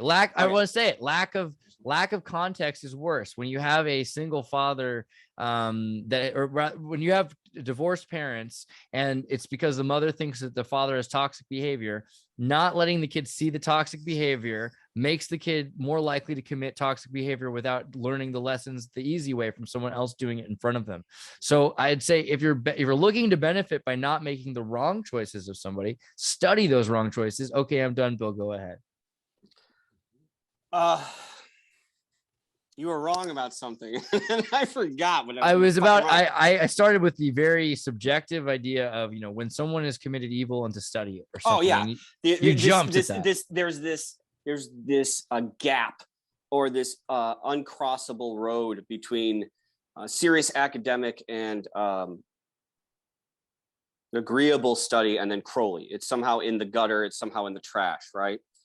I don't know, man. I've found great value in looking at traditional Kabbalistic communications and then cross-referencing them, not just with Crowley, but with Israel Regardie and Eliphas Levi and like all these people. It can offer a perspective on like what it is that we're dealing with in our world today. Like how are we living this? It's like, right. What I'm gonna bring it back to Jesuits. Well, also Samuel on Ware as well, and this idea that if you are a student of the esoteric, to study the notes of other students of the esoterics, that's a thing to do, you know. And you've got Isn't that what Einstein did? And people call him a plagiarist for that, but it was like because he incorporated other people's work. Like, oh yeah, he took bringing it back to Jesuits, Lemaire, because everything Einstein said. This is the one thing I will criticize Einstein for, and I could criticize him for a lot, you know, but the fact that he took the best of Lemaire's theory and in order to sell it, came up with the plot twist that there was no God involved with this Big Bang theory, and eventually had to retire that from his theory and just go back to using pure Lemaire because he could never prove his PR stunt. Right. Well, there's the nasty infinity, and that wasn't his. That was somebody else who came and was like, well, what if we just ignore that and continue with the equation, right? And the zero theorem, really, there you go. Yeah. So, you know, it's an unreconcilable infinity. It's like basically like pi in the middle of an equation where it just, here's a number sequence that's just going to keep going. And you're like, and he does his unified field theory, and he hits a point where he's like, I can't go any further. And then somebody else is like, who is it? I can't remember who it was, but somebody came along and was just like, oh, well, what if you just ignore it and just keep going? And then the equation works, it follows, but it's got an infinity in the middle of the fucking thing, like something that is unreconcilable, yet it just works. And so, you know, what is that? Like, what is a black hole? Like, I as far as I can tell, like Stephen Hawking at the very beginning of his career gave extraordinary contributions to physics. And then I'm no physicist, but you know, I read his book when I was probably too young to even, like, I should probably look at it again. What is it? A history of everything, brief history of everything, something like that. Brief history of time. Also, Q is for quantum, and he had to retract a lot of things because he had students that went on to get their PhDs by making emulation physics engines that are now used for video game engines like Unreal and everything that could prove and disprove, and they kept disproving his theories, and he had to eventually retract some of his more optimistic ideas that the universe will just start to go backwards and eventually he'll be fine again, for instance. Right. Well, that's the thing, though, is that when you talk about, okay, basic physics, for every action there's an equal and opposite reaction. The universe is expanding. We live in an expanding universe. And so there's this idea, even Einstein, like these people talk about this thing where it's like, well, eventually it's going to go back in this other direction. I'm like, isn't it contracting in the midst? Isn't that what generates the space-time torque? You know, why is there's oscillation? It's the moon. You know what I mean? Like, it's the moon. That's where the torque comes in. We'd be fine if we didn't have the fucking moon. Oh, right? Poor Selene, the goddess Selene. No, DuckTales, the moon level. I did a recover of that song recently, and you know, Selene is in the new DuckTales. They go to the moon and they meet the goddess of the moon, Selene. Like, and you look her up. That's the Roman goddess. That's the name of the guy in Illuminatus, right? Selene. Oh, there you go. Do you know that Doctor Strange is about to meet the Illuminati in the new movie? Do you say Selene? Yeah. How are you spelling this? Celine. Oh, like the guy who wrote Long Journey to the End of the Night. Yeah, but Selene, the Roman goddess, who's like all the goddesses were battling heroines. Her name is Selene, like Selene, but it is what it is because it's like, who cares how things are. But this goes all back to the Jesuits, right? The Jesuits were the Brotherhood of the Light, right? Right. So they had gone through the dark night of the soul. Their symbol is the black sun, to be fair. So that's the Jupiter mission. That's the Jesuit mission. Who would you choose to pilot that ship and be celibate and run laps and play chess and draw games and eat peanut butter whips for 3 fucking years? Fucking Jesuits, these fucking Catholic Jedis who can deal with fucking confinement and sacrifice, right? I just see us building rituals around things that are just like inherent within the thing. Like we're talking about the sun. You talk about the black sun. These are like these symbolic representations. And but I'm talking. It's leading to the fall. It's leading to the fall. It's leading to the idea that when the Jews escaped Egypt, they escaped empire at night, right? That their stories were told on the film screen that is the moon, right? Shadows of the sun. These gods that were made up in bondage were just shadows created by the sun, the light that they had lost in empire. You know what I mean? It's when you're thrust into the cognitive demands of survival. This is what it's all about. When you are forced into bondage, swaddles your cognitive development. You have no choice but to memorize the words. You have no choice but to know that these kinds of bugs will kill you, right? Mm-hmm. You're forced into a cognitive middle pillar that takes you directly to the center. And this is what happens. In America, you have the left and the right. You have these associative pathways of just both liberal, progressive, abandon. That's the thing about the left and the right in this fucking country right now. They're both progressive pathways because both don't want to work. Both do not want the responsibility of actual leadership. Because as we know, the true leader always what happens to the leader at the end? The true leader? Well, the king for the day. The king for the day, he has to be the fool that gets martyred, right? Well, when the true king's murderers are allowed to roam free, 1,000 magicians arise in the land. So there you go. Everyone knows it's a fucking dead end job. You know, it's interesting to bring up the Jesuits because the Jesuits did do exactly the things we're talking about, where they had the forbidden section of the Hogwarts library. There were the books that other people weren't supposed to read. They could read them to an extent. And if you go to the Vatican Library now, I mean, gosh, there's documentaries worth seeing where you'll see all the things they're fixing up right now. They have women down there that are fixing these statues of Kali and of Assad and Anuit, and they have they're the people that invented the idea of wearing black. The CIA were like, that's a good idea. And they would go around and ask everybody who was in charge of things, and back then being in charge of things meant knowing how the weather worked. So you had to be involved with astrology, astronomy, and usually that came with some sort of divinity and esoterics connected to God or whatever. They were like, oh, that's how normally they're said, you're supposed to go teach everyone about Jesus and the world. They're like, well, that's how they worship God. They found Halley's Comet. So, that's 4,000 years before we did. We should probably look into them. And they had all this information about, the occult. That was a big part of what the Jesuits researched, was the occult, technically, because again, we're told anything is Satanism. If math is not invented and it is discovered, it is a language that existed outside of our own being, right? And we are just making contact with an ever increasing complexity. It's like that fucking iceberg. You just see the tip, but we're like, we know this goes deeper, right? You ever seen the house that Jack built, Andreas? Oh yeah, for sure. So when he's like a psychopath or whatever, but he's looking at he's at the mirror and he's got these pictures of these different people making facial expressions that are like exaggerated or whatever, people crying or people laughing or whatever. And he's trying to imitate those expressions.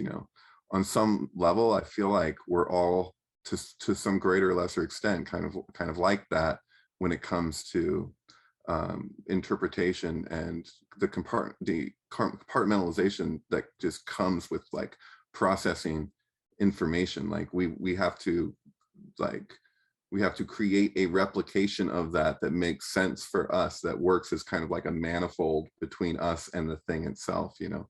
So like that's, I don't know, maybe I'm it's very Jungian. I don't agree with that. I don't agree with that. Oh, go for it. No, I'm saying that is true for a long period of time. That is true for a long period of time. What you're saying, exactly true. Mm-hmm. And then it shifts. Oh, okay. Well, I don't know if it. Do you think it shifts? Okay, so first off, so at the end of Serious Man, the end of Serious Man. Yeah. Sure. The tornado that comes in the middle of a fucking school in Minnesota. Right. Where I'm at in Minnesota right now too. Oh, is that right? That's very nice. Which is where Terry Gilliam was born. He's obsessing. He's obsessing. And he's thinking all these things are going to be his end. And he turns around and there's a fucking tornado in Minnesota. And that could be the thing that ultimately kills him. And why did he worry about all that nonsense? There is an absurd shift that happens, that shift from color to black and white and vice versa, right? Right. Well, I guess that would be like what I'm speaking to. If there was to be an end to that or a transmutation of that, that would technically be, I guess, what you call samadhi. And there's different levels to samadhi. It's not like, snap, there you are. It's kind of like a further and further identification with the self and the negation of the not self, right? So let's jump into samadhi in a second, and let's also cover last thought on this. The idea of Mark Leclerc's Vallis loop, right? A technology that would use to freeze time into like an ever momentous occasion. The soundtrack in Dunkirk. Who's the guy who filmed that? And the soundtrack is designed to always be momentous. It's always going up, always going up, always going up. The music is designed that way, right? And so this Vallis loop is this ability for some media or medium to freeze that part of yourself that goes from color to black and white. It says, no, you are the arbiter of black and white.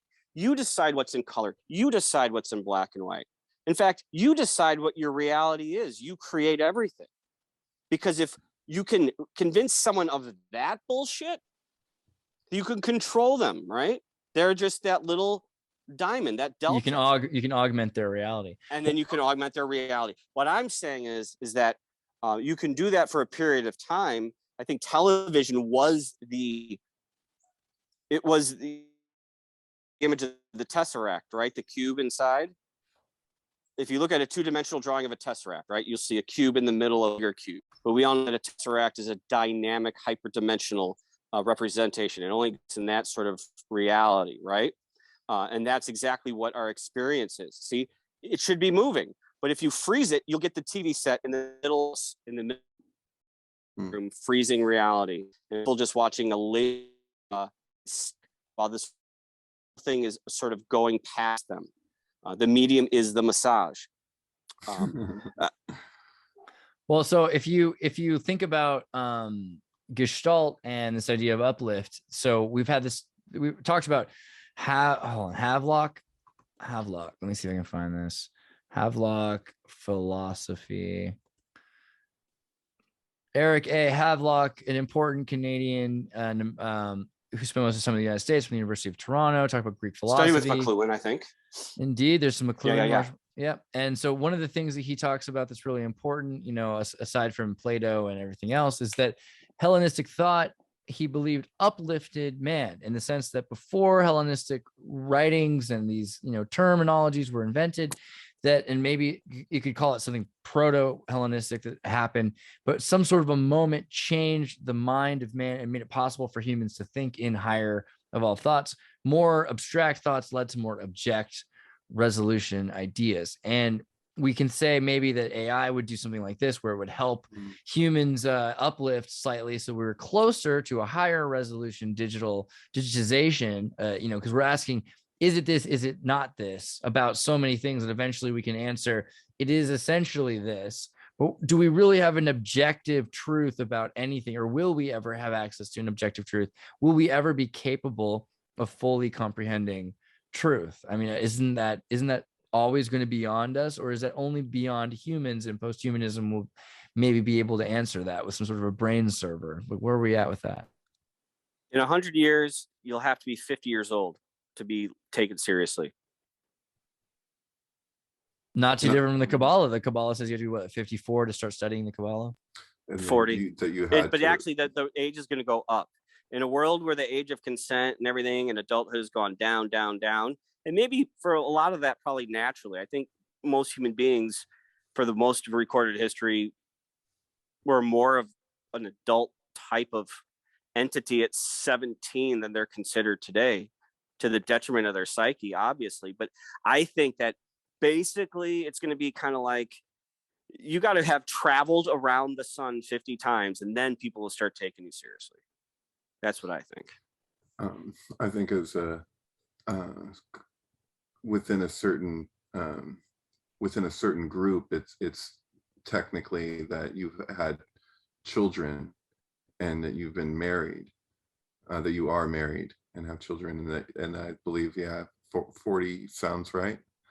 Could be 50, it could you have be to 50, have completed you have to complete your material obligations. You're caring for your obligations for your family line, right. And everything else. I mean, it's the same. And sorry, kind of footnote. thing. Sorry, just quick footnote.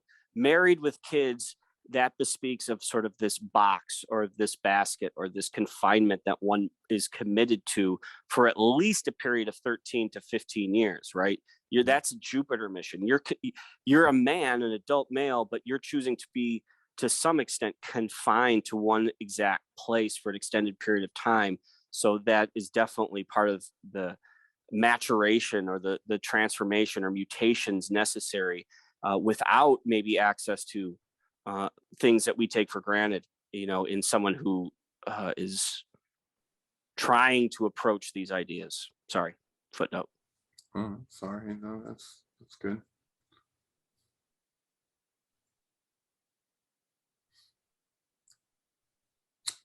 Ooh, that pause. It's a wild pause right there. Well, okay. I wanted to pull up though the Hound really quickly, and we'll go through this because the reason I thought it was interesting, aside from, well, you were showing Netzach in the first place, and then you went to I told you to go to Hound, but yeah, we can, and I showed Netzach because it's important to connect the Kabbalah with some of these esoteric European references, but also Hode's interesting because it connects to this idea of Gestalt. It's this idea of symbol and shape a lot of the time, but also connected to submission and the Jewish prayer. I thought that was interesting because of the analogy to Islam as submission in Hode. What's the thing with the either severed or broken foot? There's a whole, Alan Green talks about it sometimes. The hanged man too.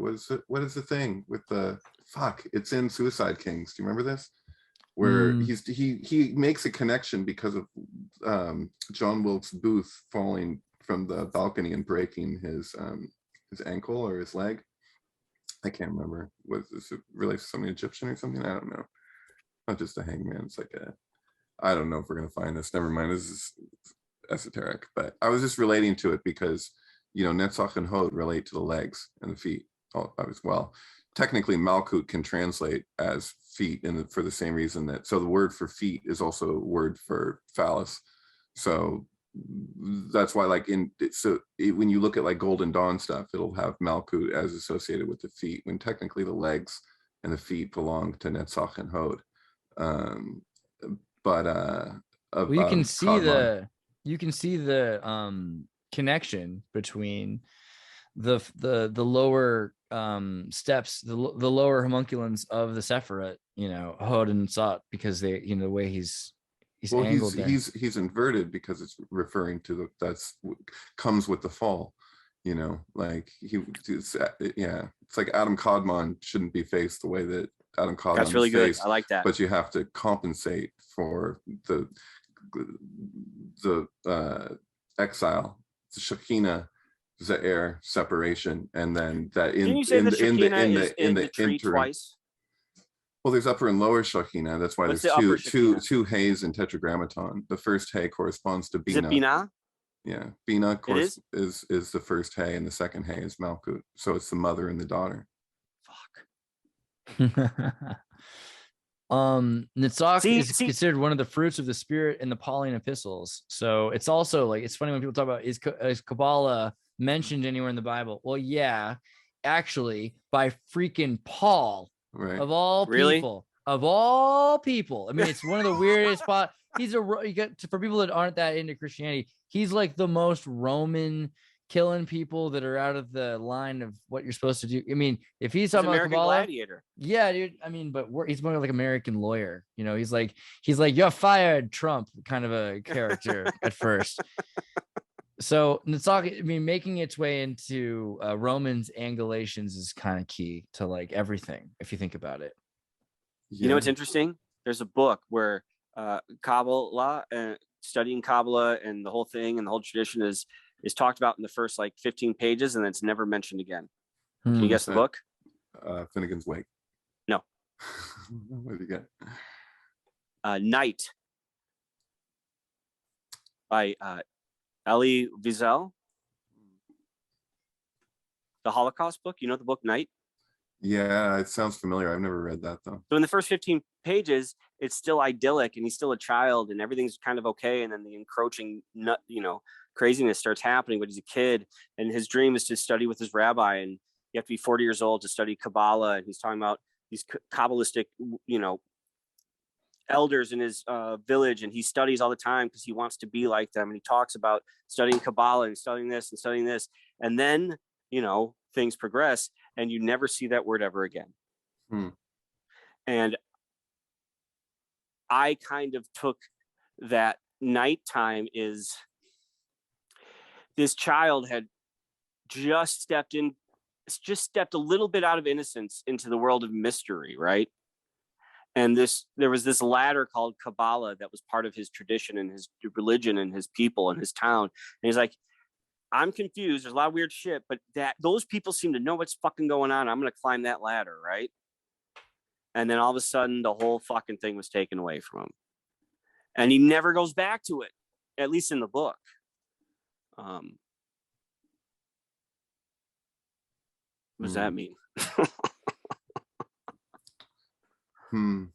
Is there an ibis in the Wizard of Oz? Yeah, there's a number of crazy, the bird. Aquatic birds. There's a bird kingdom I forget where we found that, which one it was in. I think I'll see it if I There's so remember. many. Yeah. Okay, so I guess what that means in that book is that the Holocaust destroyed that part of his mystery. Wow. You know, he book lived 13. too hard of truth. He had lived too hard of truth. Now, what we've gone through with COVID-19, I'm not comparing the Holocaust to COVID-19 by any means, but it's 6 million. part of some sort It's of convenient. by some sort of forced regiment that put us into confined spaces for a long period of time and then put things into our body. I'm just talking very generally. Did that take Kabbalah out of our sensory pathways, or did it just put it in there even more? Different people went in different directions and are going in different directions. Well, Easter eggs, and Marvel also different, fucking different series, circumstances in their lives. deconstructing mythologies and getting into, sativas and indicas and hybrids and this whole fucking complexification. Like something hit the gas pedal over fucking lockdown. That Moon Knight shit, I haven't even seen it, but that Moon Knight Marvel series seems like something that Will Morgan should be fucking breaking down on his Meta Egg series. Crack a beer for Will Morgan. It is interesting, all of the Disney movies right now that are the Ubermenschian, like Knowlesian, I'll even say. Yes. Ubermenschian superhero movies that are out. Dude, because Encanto. What do you think about Encanto? That's all about Hermes and the Emerald Tablet. It's about Giordano Bruno. Well, I actually haven't watched Encanto yet. Of psychic architecture in the family unit. I mean, it's like, what? It's just so blatant. I have to watch it. What's Encanto? It's like a Spanish Pixar movie, right? Is that right? Or I don't know. Like that. Yeah. I mean, it's got the #1 song in the world. We Don't Talk About Bruno. Huh. We Don't Talk About Bruno? That's the name of the. Yeah. Really? Yeah. Whoa. Okay. That's Dude, break that shit down. It's insane. Well, Bruno. Is it about Bruno or is it about a character named Bruno? It's all about the Hermetic Renaissance and how Bruno took it to its most highest level. And that's what they want us to do. You know what I mean? Let me see if I can Saint Bruno. Is that right? Or is that wrong? Or am I just going to have to type in Bruno here and hopefully that'll type in Bruno and you should find that fucking movie. And it's Lin-Manuel Miranda who did the American movie, Hamilton. There we go. Giordano Bruno, 1548 to the day before my birthday, 1600, an Italian Dominican friar, philosopher, mathematician. Because remember, there was moments when you weren't supposed to be Jesuit. It was good to be him at that moment. And a Hermetic occultist, you don't say. So that's amazing. We don't talk about Bruno. That's like, and literally there's a section on the Neil deGrasse Tyson, space documentary thing he did with Seth MacFarlane, where it's all about how we don't talk enough about Bruno. So I find that fascinating that Disney was able to put in together a little show tune for this. That's really what they always have done well. So, but we don't talk about Bruno. We don't talk about Gurdjieff. You know what I mean? Yeah. Two motherfuckers. I mean, my mom talked about Gurdjieff a lot growing up, so I feel okay. Thank God. Okay, good. Nice. I think he's probably bigger in California, right? He's decent out here, right? Yeah, I mean, it's interesting connecting him with the Tartarian thing because his Turkish research goes back to a lost culture, the Iranian mysticism that goes back to the Tartars or the Dadas, as they refer to, and connected to the dervishes. So definitely Gurdjieff is one of the most important characters. But so a second ago, Disney movies. Where are we at with Disney movies? There was a thing. Hidden Trismegistus, the Emerald Tablets. Well, Encanto. I was gonna go with the Emerald Tablets because we're looking at the Emerald Tablets. A lot of people think that these are written by Crowley because they don't even really recognize the idea of Hermes Trismegistus. What do you think about the Emerald Tablet? What is that? Is it an important work to you? It's fiction. It's Star Wars. It was created 3rd century AD at post-Christ. People that thought that shit was pre-Moses. Mm-hmm. So there's seems to be some discrepancy there because I think that one would have to, the claim that's made, right, is that the Egyptian Emerald Tablet was supposedly destroyed in the Library of Alexandria, yet Greek translations survived, a Greek translation of the Divine Arabic. Pymander, which is like not just the Emerald Tablet, but also the other Hermes Written text. in 3rd century AD post Christ. Right, but so that was most we find is Arabic in originally. Greek. I mean, that's a claim, and I don't know if we know one way or Francis the other. Yates wrote the 3 books about the shit. I mean, if she's wrong, there is some debate about whether her scholarship or her theories were correct. But I mean, the fact that they translated it and then it was in like 1616 post Bruno that they found out, holy fuck, this shit was written in the 3rd century AD. Yeah, I've been finding some of these examples because a lot of, Wikipedia, you have to go through deeper, but it says some of them were all originally written in Arabic, though in many cases their status as an original work or translation remains unclear. And that's mainly because of the Hellenistic study. A lot of people who were interested in this were from the West, and Arabs weren't, Islamic students weren't supposed to study this in the last century or two. So we've lost some of the evidence of this, but really it seems like it was more of an Arabic study, going even into the Umayyad Caliphate outside of Alexandria in Egypt. That's where we would have found this first, not from Greece, but from the Egyptians. But then the Islamics had destroyed so many examples of that. In your studies, have you ever come across anything about the Eye of Thoth? Well, I mean, like this, or do you mean? I don't know what's going to come up with Wikipedia. Do you mean like? Do you mean kind of like the? Tell me more. I know this idea of reversing. At some point, I came across what was some translations of some. It was it's Egyptian stuff. So I don't know. Like, there's a problem when studying hieroglyphs because for so long, the translations that we go by are like all come down really to one person until relatively recently, who was working for Napoleon, who was very much had a very specific set of ideas around who the Egyptians were and what they were about and their level of whatever. So I guess that skewed things. So like it's always difficult when you're looking at translations. But there was something that I came across at one point about like the eye of, here we have Ra and the Eye of Thoth. So yeah, moon related, family, like this whole thing. I was just wondering if you had. I mean, so the most I know is the idea of inversion, and so this idea of the the moon versus the sun, femininity versus light, the balance. So that I talked earlier today about Xervanism, which was this Zoroastrian faith that they believe really originated, or some believe really originated in Mesopotamia and arrived in Iran, but came probably from Mesopotamia or even from Egypt, and believed in this idea of worshiping the relationship or the struggle between the not just duality, but between the many polytheistic powers, but duality being a major part of that, and that all of existence, space-time, created itself into its children, tried to have one, but ended up having the twins. And Danny DeVito was born first somehow, like he cut himself out of the womb, and then he tried to kill Schwarzenegger. And so there's going to be 9,000 years of Danny DeVito, that is to say the lesser spirit, and then an infinite peace that comes afterwards from the other power. And then okay, wow. So this is what I think about when I've watched The Matrix, all the way back to like when I first saw The Matrix in the theater, the first Matrix, when it's got the red and the blue pills, because it's in Morpheus's glasses. So I've always associated those pills, like when we say eye, like your eye, these are two like eyes, so to speak.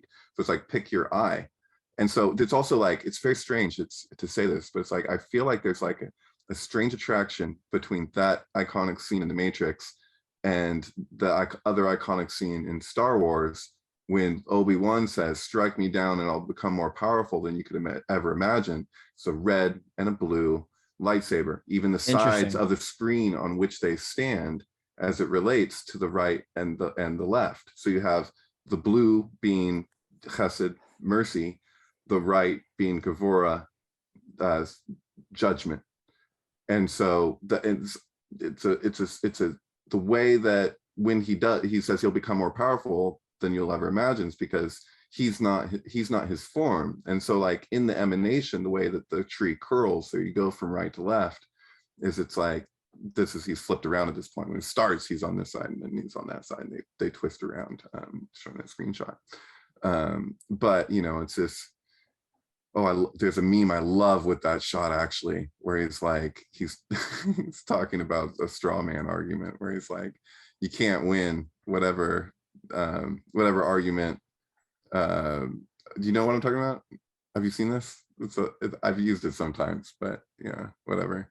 You'll just make an argument that's not what I'm saying, then attack that argument, so to speak, which is appropriate for this shot, because it's like, you know, in essence, like what Darth Vader is the dark side of a force that really has no opposite. Force has no opposite, but we say the dark side of the force. That's kind of the sleight of hand there. This is like Oz. There's like Oz versus On here. It's because you have Darth Vader. He's more machine now than man. It's like, if I was to say one commentary on a problem that I have with like the COVID narrative and the way that everything's gone, like to just like kind of encapsulate like what my core issue is when I look at things, I'm just like, this arrogance that treats it that to have a knowledge of technology that automatically implies or applies to I would say like natural intelligences, biology. Like technology and biology are two different things. When you have an understanding of technology and you project that onto biology, that's fucking problematic. So that would relate to the two orders of the Sephiroth, the sustaining order of the Empire, and the Shefa, the actual emanating flow itself. I saw something recently when I was, maybe I should go deeper and show people because they might not remember, like Helio. Oh, hold on. Oops, a daisy. Helios. I did it again. Helios and On, because we did, Hebrew. If you look up El and Helios and On, this idea that On was the actual word for Heliorca, the city, and Heliopolis. Heliorca, you say? Yeah, is that in the Greek when you say it? Yeah, like orchestration of the sun, as opposed to just right, because On is the Hebrew for Heliopolis. That's, I guess, the point there. Yeah, exactly. And looking into Helos, which is a later term, you get swampland or marshland, which is a very interesting thing, that the places that were close to the sea, that were where these solar powered city states, the Heliorcas, were set up. Lorca is Heliorcas. That's why Lorca is called Lorca in Spain, because it was Heliorcas. That now they're associated with instead with marshlands and swamps. Similarly, Tartarus was associated with Hellenism, with hell, and hell used to be this wonderful place, and now you're like, oh well, that's bad because it's different is the other thing is therefore evil. So hell is now what we're going to call the bad place. You don't want to go to hell because that's away from our God towards their God. So you're part of Tartarus becomes the underworld, and is also associated with destruction and everything similarly. So it's interesting how Helios has become Helos here in terms of Heli, this swamplands. Wasn't Hel the name of the woman that was the love interest in Metropolis of the guy who makes the robot? Absolutely. Is that related?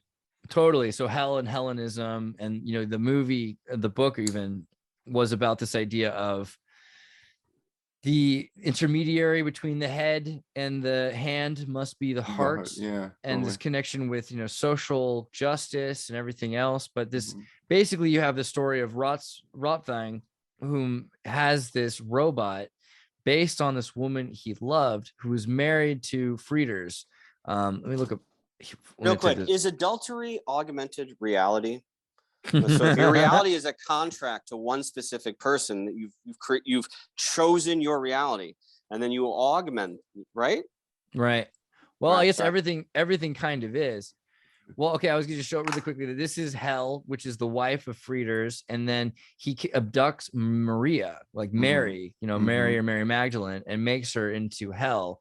And Hellenism rises up, this new religion that tells them to kill their children. She's the high priestess. You say, Mary, her replication sure comes across like, like she's a whole other thing. She's at the house of sin, But this wink right here, this is why Gaga does this, And I think I take it that this totally relates to the fucking Eye of Thoth, Eye of Ra thing of belonging to Horus. I trip out on that. So I buy that. Yeah. In the Darth- movie, they have the Tower of Babel as well, and they've T- rebuilt the Tower of Babel. around Totally. this. And so, like, you know, all this relates directly to Star Wars in the way that C-3PO is the male equivalent Mhm. of this golem of sorts.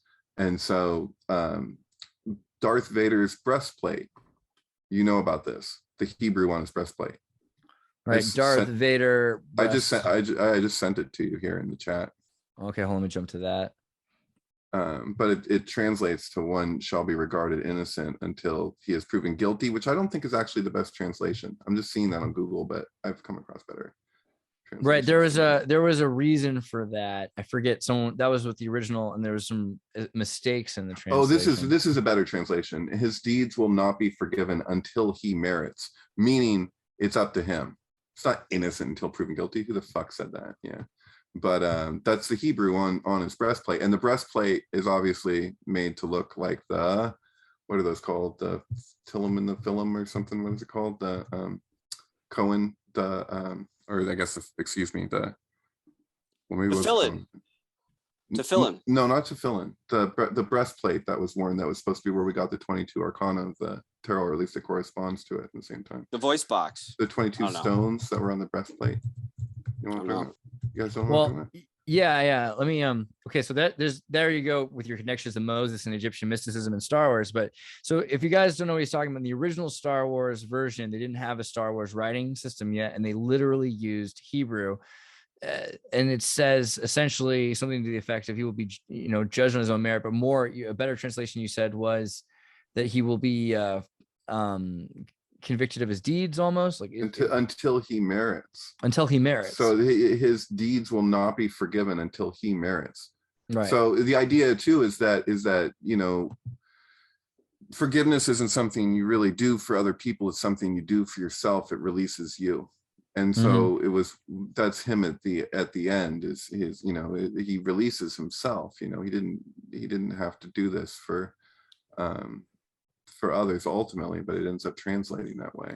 I don't know if I could just type rabbi and find the pictures, but when you start to look for the relationship between the tunic robes, clearly he's modeled on religious figures. And then let's see, Egyptian priests. Let's see if that's right. I spelled it wrong. No, it's two things. It's the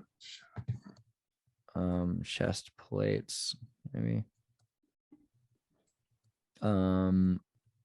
Rabbi, with that rabbi chest plates, ancient rabbi clothing. What that?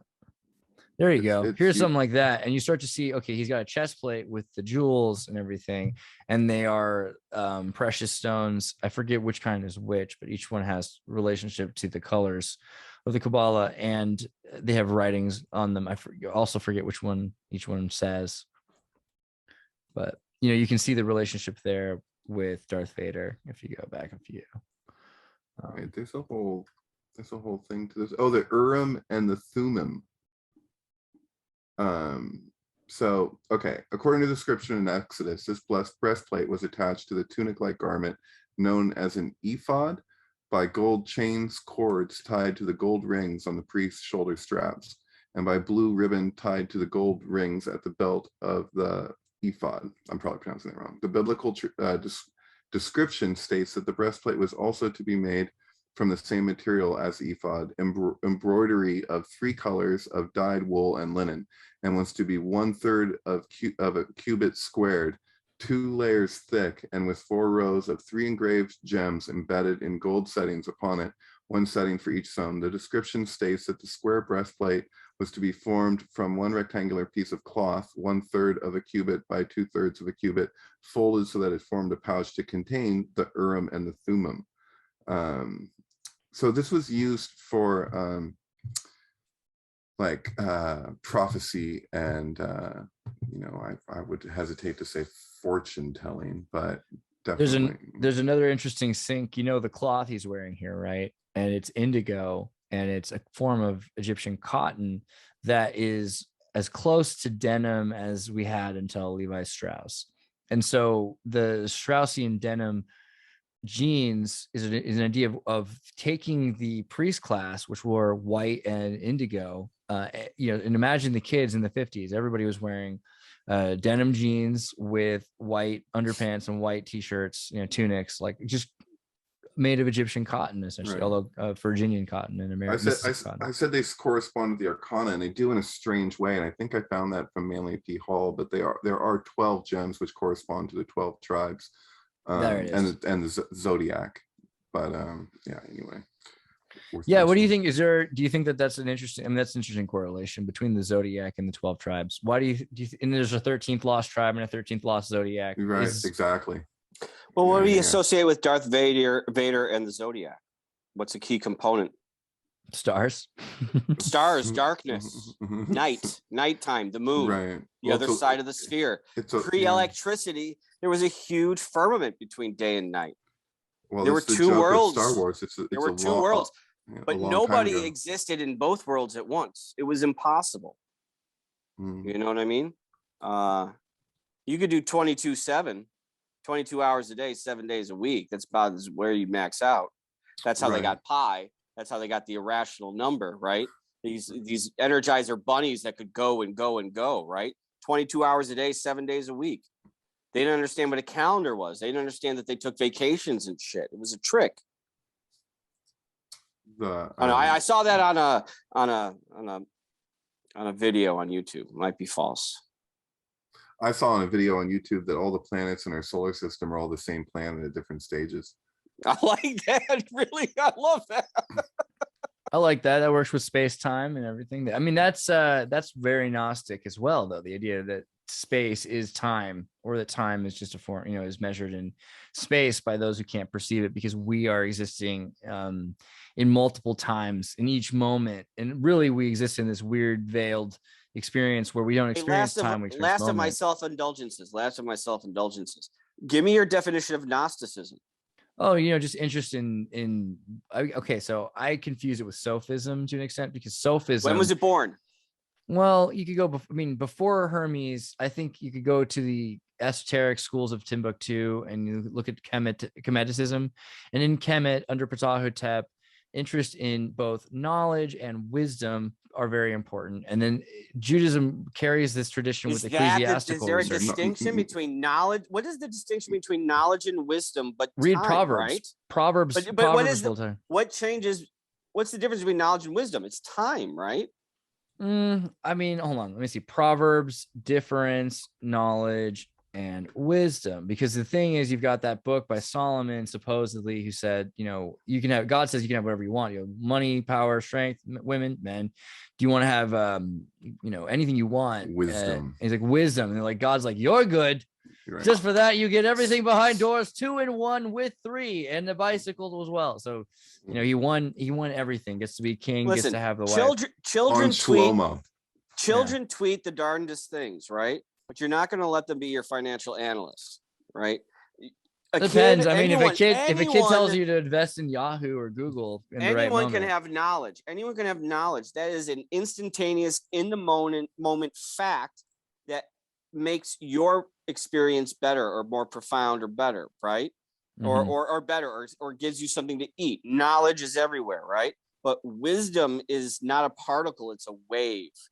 It's something you learn to navigate, right? It almost seems like it comes back to slavery again in Proverbs. In Proverbs, it looks like it's saying, choice is the danger, and you need to evade making your own, being in charge of your choice instead of having God be in charge of the choice. So it says in Proverbs 1:7, the fear of the Lord, worship, reverence, is the beginning foundation of knowledge, but fools despise or reject wisdom and instruction, rejecting God's word and godly instruction. Wisdom crieth without. She uttereth for her voice in the streets. She crieth in the chief places of concourse, in the openings of the gates, in the city. She uttereth her words and sayings. So you can think of Cassandra and wisdom and Sophia. And really, this is almost the beginning of Gnosis, or the difference between knowledge and wisdom is kind of the differentiation where Gnosis becomes interested in Sophism. And today Sophism is associated with debating. And it's not really, it's interesting because Sophism has been co-opted by atheists to mean essentially debating. And so in today, what you have when you have two politicians who are friends with each other come in front of a crowd of fools and ask what their issues are, and to have a discourse in front of them. Well, that's literally what sophists did in ancient Greece. They would travel from town to town and say, hey, well, we're educated. And instead of playing guitar, they would ask for money to argue in front of you. And you'd say, well, we're arguing about, gay marriage in this town. And they'd flip a coin, and one would take one side and one would take the other. And that's how, literally today, Sophism has made itself into political debates.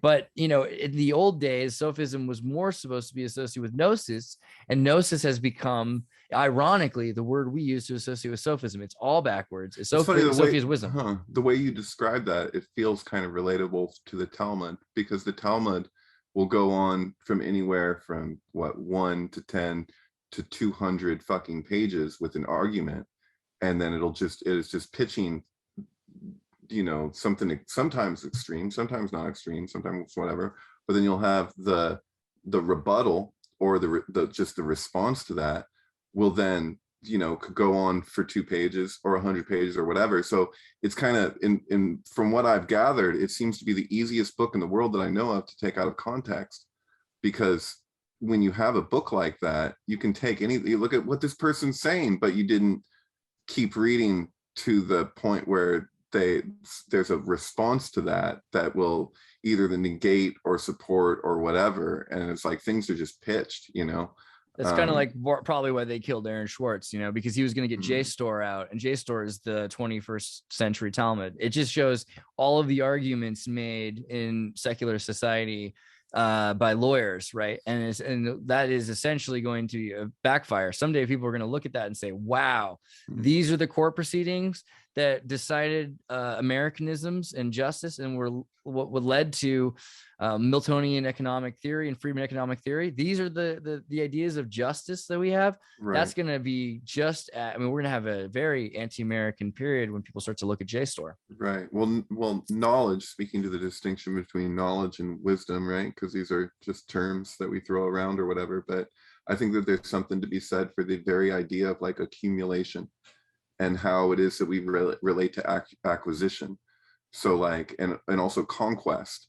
So like that's in the way. Why is it that da'at is a word for knowledge is also a word for sex? Because people derive their sense of worth, well-being upon what they've experienced, or what they like sex-wise. Like, why was fucking Elvis Presley so incredible? He had a sex-wise voice at the age of like fucking 16, you know what I mean? But it's like, it's that thing where it's like people have this kind of compulsion to look to certain things to identify with, to give them a sense of substance, it's a coping strategy too, to just localize oneself. And that's a lot of what compartmentalization is.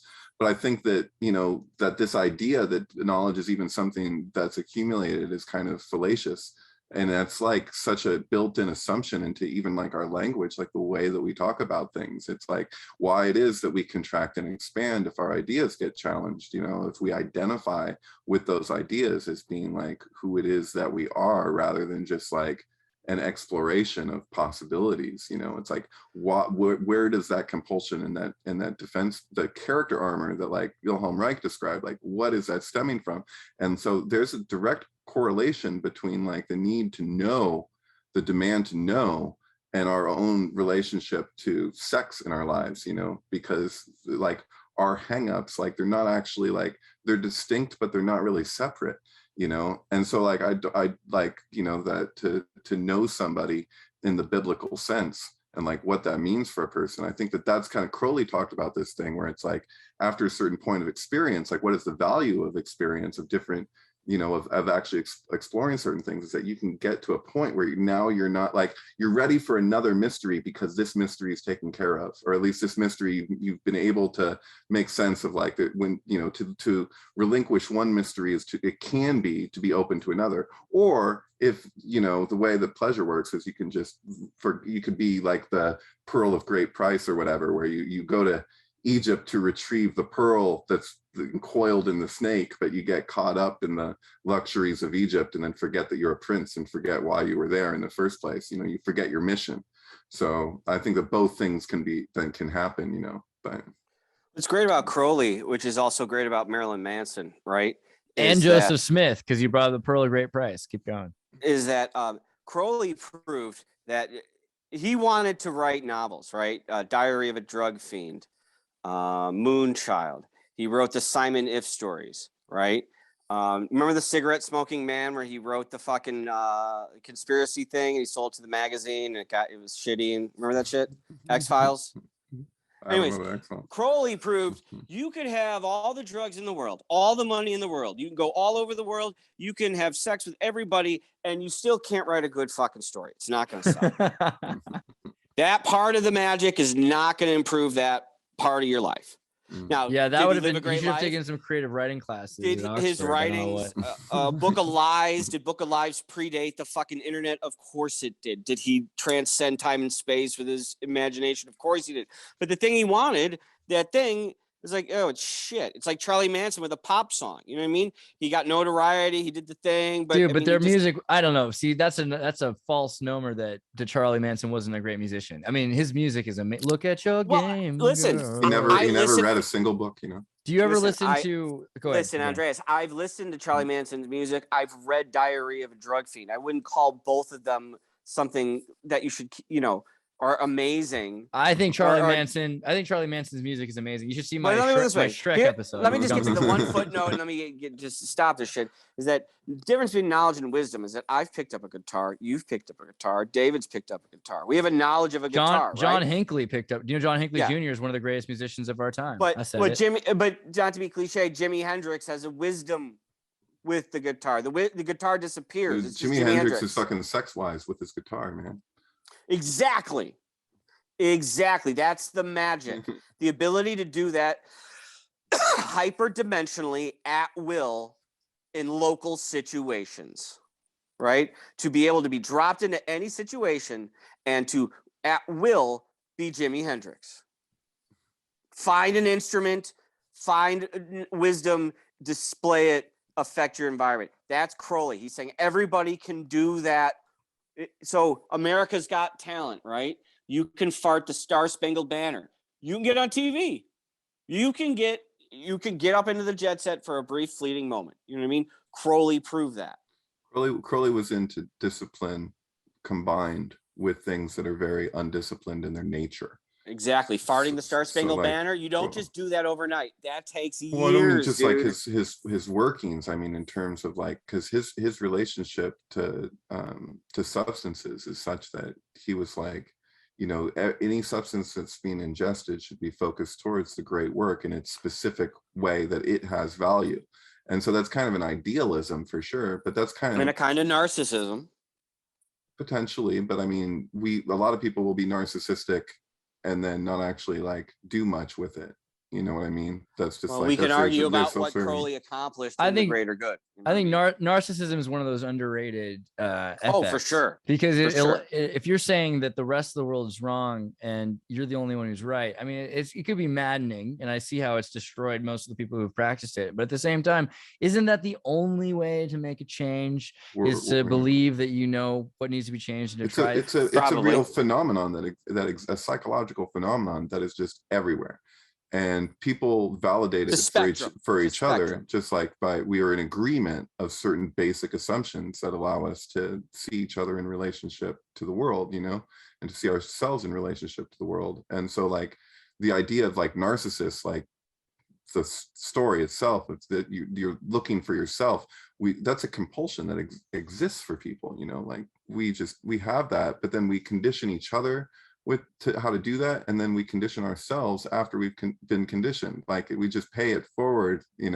It's like there's a mass insanity as far as that goes. Like I really feel like that's like the new religion. If you were to put it into any kind of nutshell, it's like it's narcissism. It's extreme narcissism. It is what it is. It's not what it's not.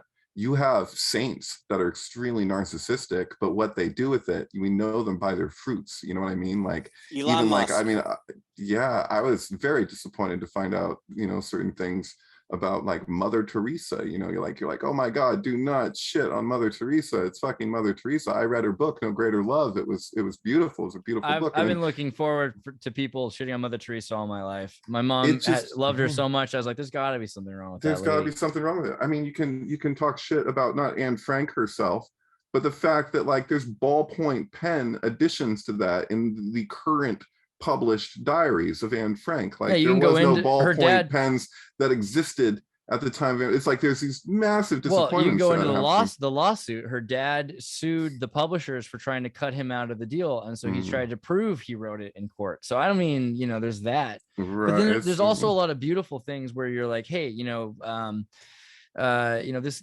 dictator was a vegetarian. You know, you at the end of the day, you find out there's so many like beautiful little tiny things about people. Like the greatest people. Martin Luther King laughing away at rape humor, you know, like stuff that's, you know, and it's like it's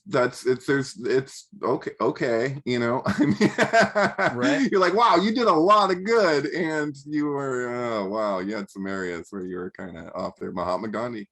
Yeah, you know, fucking A. You know, I read a good portion of my experiments with truth, and I'm like, is this a joke? Like, is this a total con? Is this some kind of joke? Like, because it just keeps going with this thing with the fucking chicken. Like, he's having some issue, and then he goes to the doctor, and the doctor's like, you have to have some chicken broth, just a little bit. And he's like, and even then I wouldn't do it, and even then I wouldn't do it. And it is a narcissistic fucking trip out. And you know, his protest, his activism did some good. I wouldn't say that he was the reason why Britain, he arguably destroyed India by making Pakistan and India happen, and in a lot of ways created the Commonwealth. I mean, it was the British government that realized that the Great British Empire wasn't so great, and they were much better off owning through economic sanctions these nations. So I don't know. I don't want to completely step all over Gandhi, but no, again, just so you can go there and like, I can go on for fucking 10 days on all the great things about Mahatma Gandhi and Martin Luther King. Well, here's the crazy thing: the partition of India and Pakistan, right? So all the Hindus moved from the east to the west, and what was it? All the Muslims moved from the west to the east, right?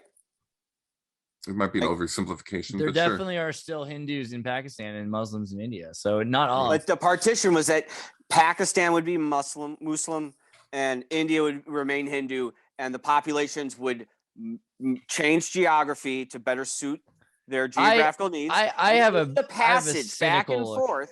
In the passage back and forth, it was an apocalypse. Well, let's do a more cynical approach. So Great Britain permissed this evidence, you know, shows that they allowed this to happen. And you look at how Great Britain allows for colonies to declare sovereignty, quote unquote.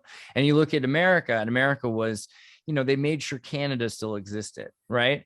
So when they created India, they made sure that Pakistan was originally, and in a lot of ways, if you think about England today, it's still very allied with England, and it was a safe hold to make sure that India didn't go too far. Yeah, because they knew that if they had Pakistan, then India would literally be plausibly an independent state, and they made sure that never really took hold. That's my cynical perspective as studying international relations. I mean, it fits. I'm not going to tell you you're wrong. You know what I mean? Fuck. If you go to hotels in Delhi, like the fancy places that have like the gold-plated urinals and shit, and they got the people working there, I gave a namaste to a bathroom attendant, and he looked like it was like that's never happened to, you know, like he's working there. And there was a guy who came before this wide responded. There was a guy who was just being a total fucking like whatever. He took a washcloth from the man who had it on a plate, and he threw it on the floor after he was done with it. Like, he didn't hand it back to him. He didn't set it on the thing. He was just like threw it on the floor, and I picked it up and I set it down on the counter for the guy, and then I namaste'd him, and he was like, couldn't believe it. He's like, whoa, that American's dirtier than I am. There's still like I don't know if this is related to what we were speaking to the British Indian dynamic, that like the kind of elitist attitude that still exists, and it's like, wow, am I in the fucking South right now? Like, just the general, like, within those places, those fancy places, you know, it's fucking disgusting. You know, it's like when you see like and act like that, and people will talk about, oh, this is racist and that's racist sometimes, and you're like, sometimes you have to like look for it. You're like, oh, it seems like kind of a reach.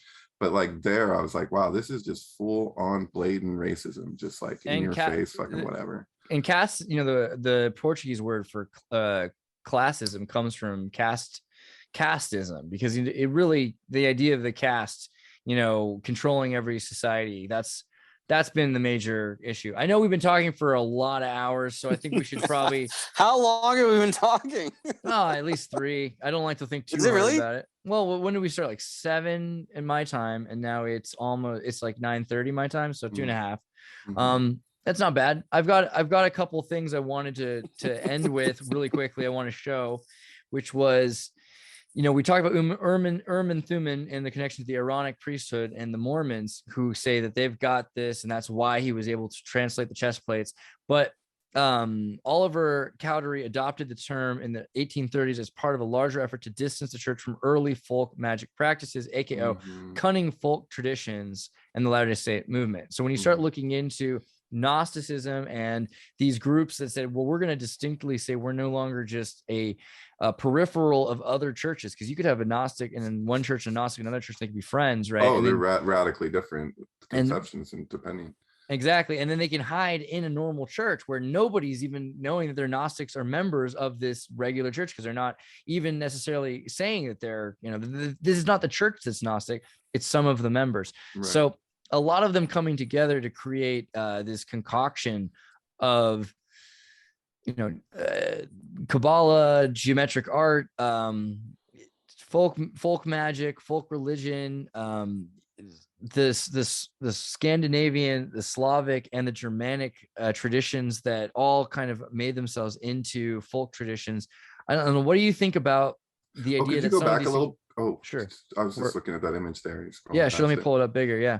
The other one at the bottom, there was something else I was trying to one see. second. But anyway, I'm sorry. Yeah. No, it's good. I'm just looking at the thing. That one there. Joseph Smith died. They found in his pocket a Jupiter talisman that he there had it was. minted. Yeah, I was about to say. I'm looking at and you can start to see. So what do you think about this idea that, you know, these traditions have existed, they've been kept kind of secret, but they've made their way into, I mean, it's okay to talk about Joseph Smith, it's not okay to talk about Aleister Crowley. Well, there was a recent, I haven't looked into this enough, but I guess there's maybe even a documentary about, there's been a lot of people getting snuffed by the Mormon church in recent times, in recent years. And I guess part of that was to do with that there was some writings that surfaced that were verified to be from Joseph Smith, where he kind of speaks to the allegorical nature of like the lizard thing, like that he had this like salamander, like, and it's like, but you know, they've established a religion around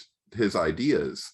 And to me, it was kind of like, I was like, that's what, I don't know, I might need to look into this more, obviously, but what it appeared to me from the bit that I caught was it seemed like there was kind of a catch-22, where it's like, here's something that surfaced that would actually substantiate your own religion, but you can't adopt it because you've been enforcing these ideas around the religion. So the founder of the religion, you're going to suppress the surfacing of things that ironically might actually help out your religion, but you're so stuck to what it is that you've been pushing because it's become such a belief system rather than just like, you know, I don't know. What I took from it is that Joseph Smith was actually more open-minded than we've come to assume. Absolutely. And that now we're dealing with people doing what religions do. It's that old story from Krishnamurti about, not that he was the first to say it, about the devil and the friend of his walking down the road, and the friend of the devil picks up something from the road, or the devil picks up something from the road, excuse me, I'm butchering this. And the friend of the devil asks, what was it that you picked up? And he goes, oh, it's truth. And he goes, oh, that must be a very bad business for you. And the devil responds with, not at all, I'm going to help organize it. So like, basically like the truth is one thing, the organizing of the truth is something else. And that intends to enshroud the truth, you know. Absolutely.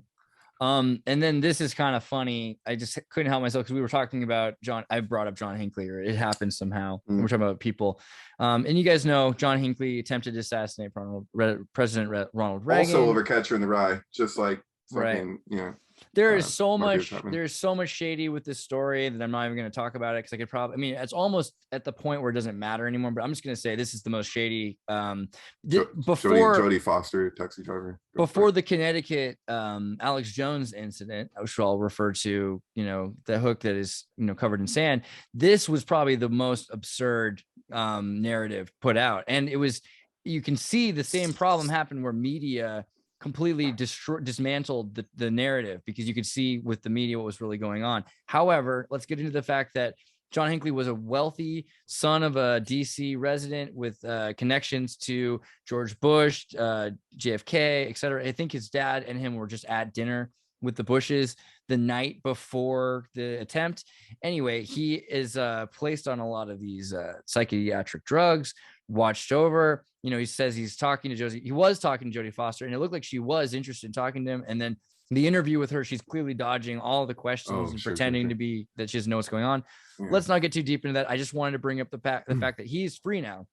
And he is no longer considered a threat to others as of 2016. After 2020, a ruling was issued that Hinckley may showcase his artwork, writings, and music publicly under his own name rather than anonymously as he had done in the past. So in other words, you've heard some of his music in the past and you don't even realize it because it was anonymous. However, he has a YouTube channel now and you can check it out. He's on Spotify. He's on Twitter. I've reached out. I'm going to get him on an interview. I think we should reach out to this guy. He's really interesting. Oh my God. And he has amazing music. Like, check out this real quickly. I'm going to turn this up for you. I just posted my latest single. The song is called The Places I Have Been, and it's available on Spotify and iTunes and the other streaming sites. And that makes 26 songs of mine that I have on the streaming site. So check them out when you have a chance. This is one of those 26 songs I'm going to play for you right now. You wrote a song about it. I want to hear it. Here it goes. You're in my dreams most every night. You're still looking fine. High up on a pedestal. I'm so glad you're mine. Life here on earth is black and white. The sun's not out today. I will wait until the night to wash my blues away. It's so quiet in my room. Peace is in the air. There's no place here for gloom. I'm without a care. I will sleep perchance to dream of only me and you. Tomorrow is another day to show my love so true. Wow. I do believe in true love ways. They always comfort me. Say goodbye to yesterday. You and I are free. I do believe in true love ways. They always comfort me. Say goodbye to yesterday. You and I are free. You're in my dreams most every night. You're still looking fine. High up on your pedestal. I'm so glad you're mine. Holy shit. December 13th, 2021. Yeah, man. He's like, okay, so he's wild, he's live, he's doing it, and he's my new favorite musician. I love John Hinckley Jr. Wow. I got a sync for a film called Stealing Home. You ever heard of a movie called Stealing Home with Jodie Foster? Oh, yeah, of course. So it's an Eagles of Death Metal sync. Oh, man. And there's one point in the film where the main character guy, when he's young and he's like reading Catcher in the Rye, and she takes it and she throws it out of his hand, and it's like it's kind of interesting. But yeah, that's a sync I'd recommend. What do you sync with the beaver? I don't touch the beaver, dude. Not that beaver. Not Mel Gibson's beaver. It's been on his hand has been in it. You don't know where that hand's been, and sometimes you do, and that's even scarier. Well, You know, Mel everybody, Gibson's live. He's happening. Yeah, right. You should have him on the show. I should. I'll try. Oh You my- know, that's a good idea. I could bet probably you make it he's happen. full. I bet he's like up to his shoulders in Tartaria, bro. I wouldn't be surprised. I mean, the guy Right? clearly, you know, as a Vatican, oh. pre-Vatican II Catholic, but Oh, fuck I was yeah. gonna say keep scrolling. I was gonna find it. Keep going down. Keep going down. Sorry, it's too many. Hold on. What? You're going fast, man. sorry. Oh, there it is. Sam Purdue Moonburn. Boom. Yeah. So yeah. guys, make sure I'm gonna watch this tonight. Go to thesyncbook.com. You can look for videos and find your way to Syncflix. Hey, And throw in up the Syncflix, throw up my blog just up on there Yeah. for a quick flash. I definitely will. So make sure you guys click on this to watch this video. The other thing I was going to say really quickly is if you go to the Syncbook and you look on podcasts, you can find Always Record. It's right here. And there's a number, I mean, like basically there's 14 pages of important episodes with some really mind-blowing stuff. And if you want to get caught up, you could really, you could get lost here, and it's amazing. Yeah, blog page. Where do I go? IAHAUSCA.blogspot.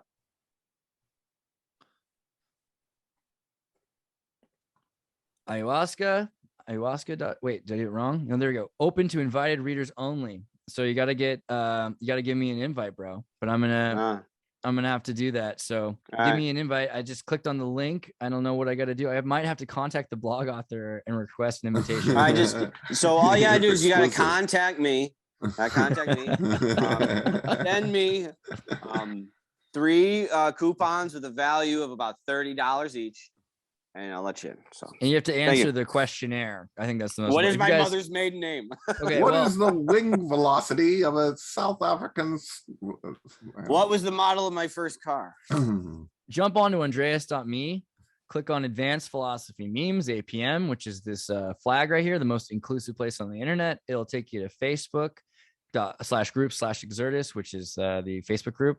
And you can watch the video, you can post comments, but you can also look for William John right here. And William John, he's in the group. And from there, you can get connected to his blog spot, as well as see some pretty rad posts he does. So you know where Andreas.me is, you can find my friends, and that's not bad. So I appreciate that. And I think that's pretty good, guys. I appreciate you for making the time. Let's do this again soon. Guys and gals and everything in between, thank you for being here. Adios. Right, man. Peace. Thank you.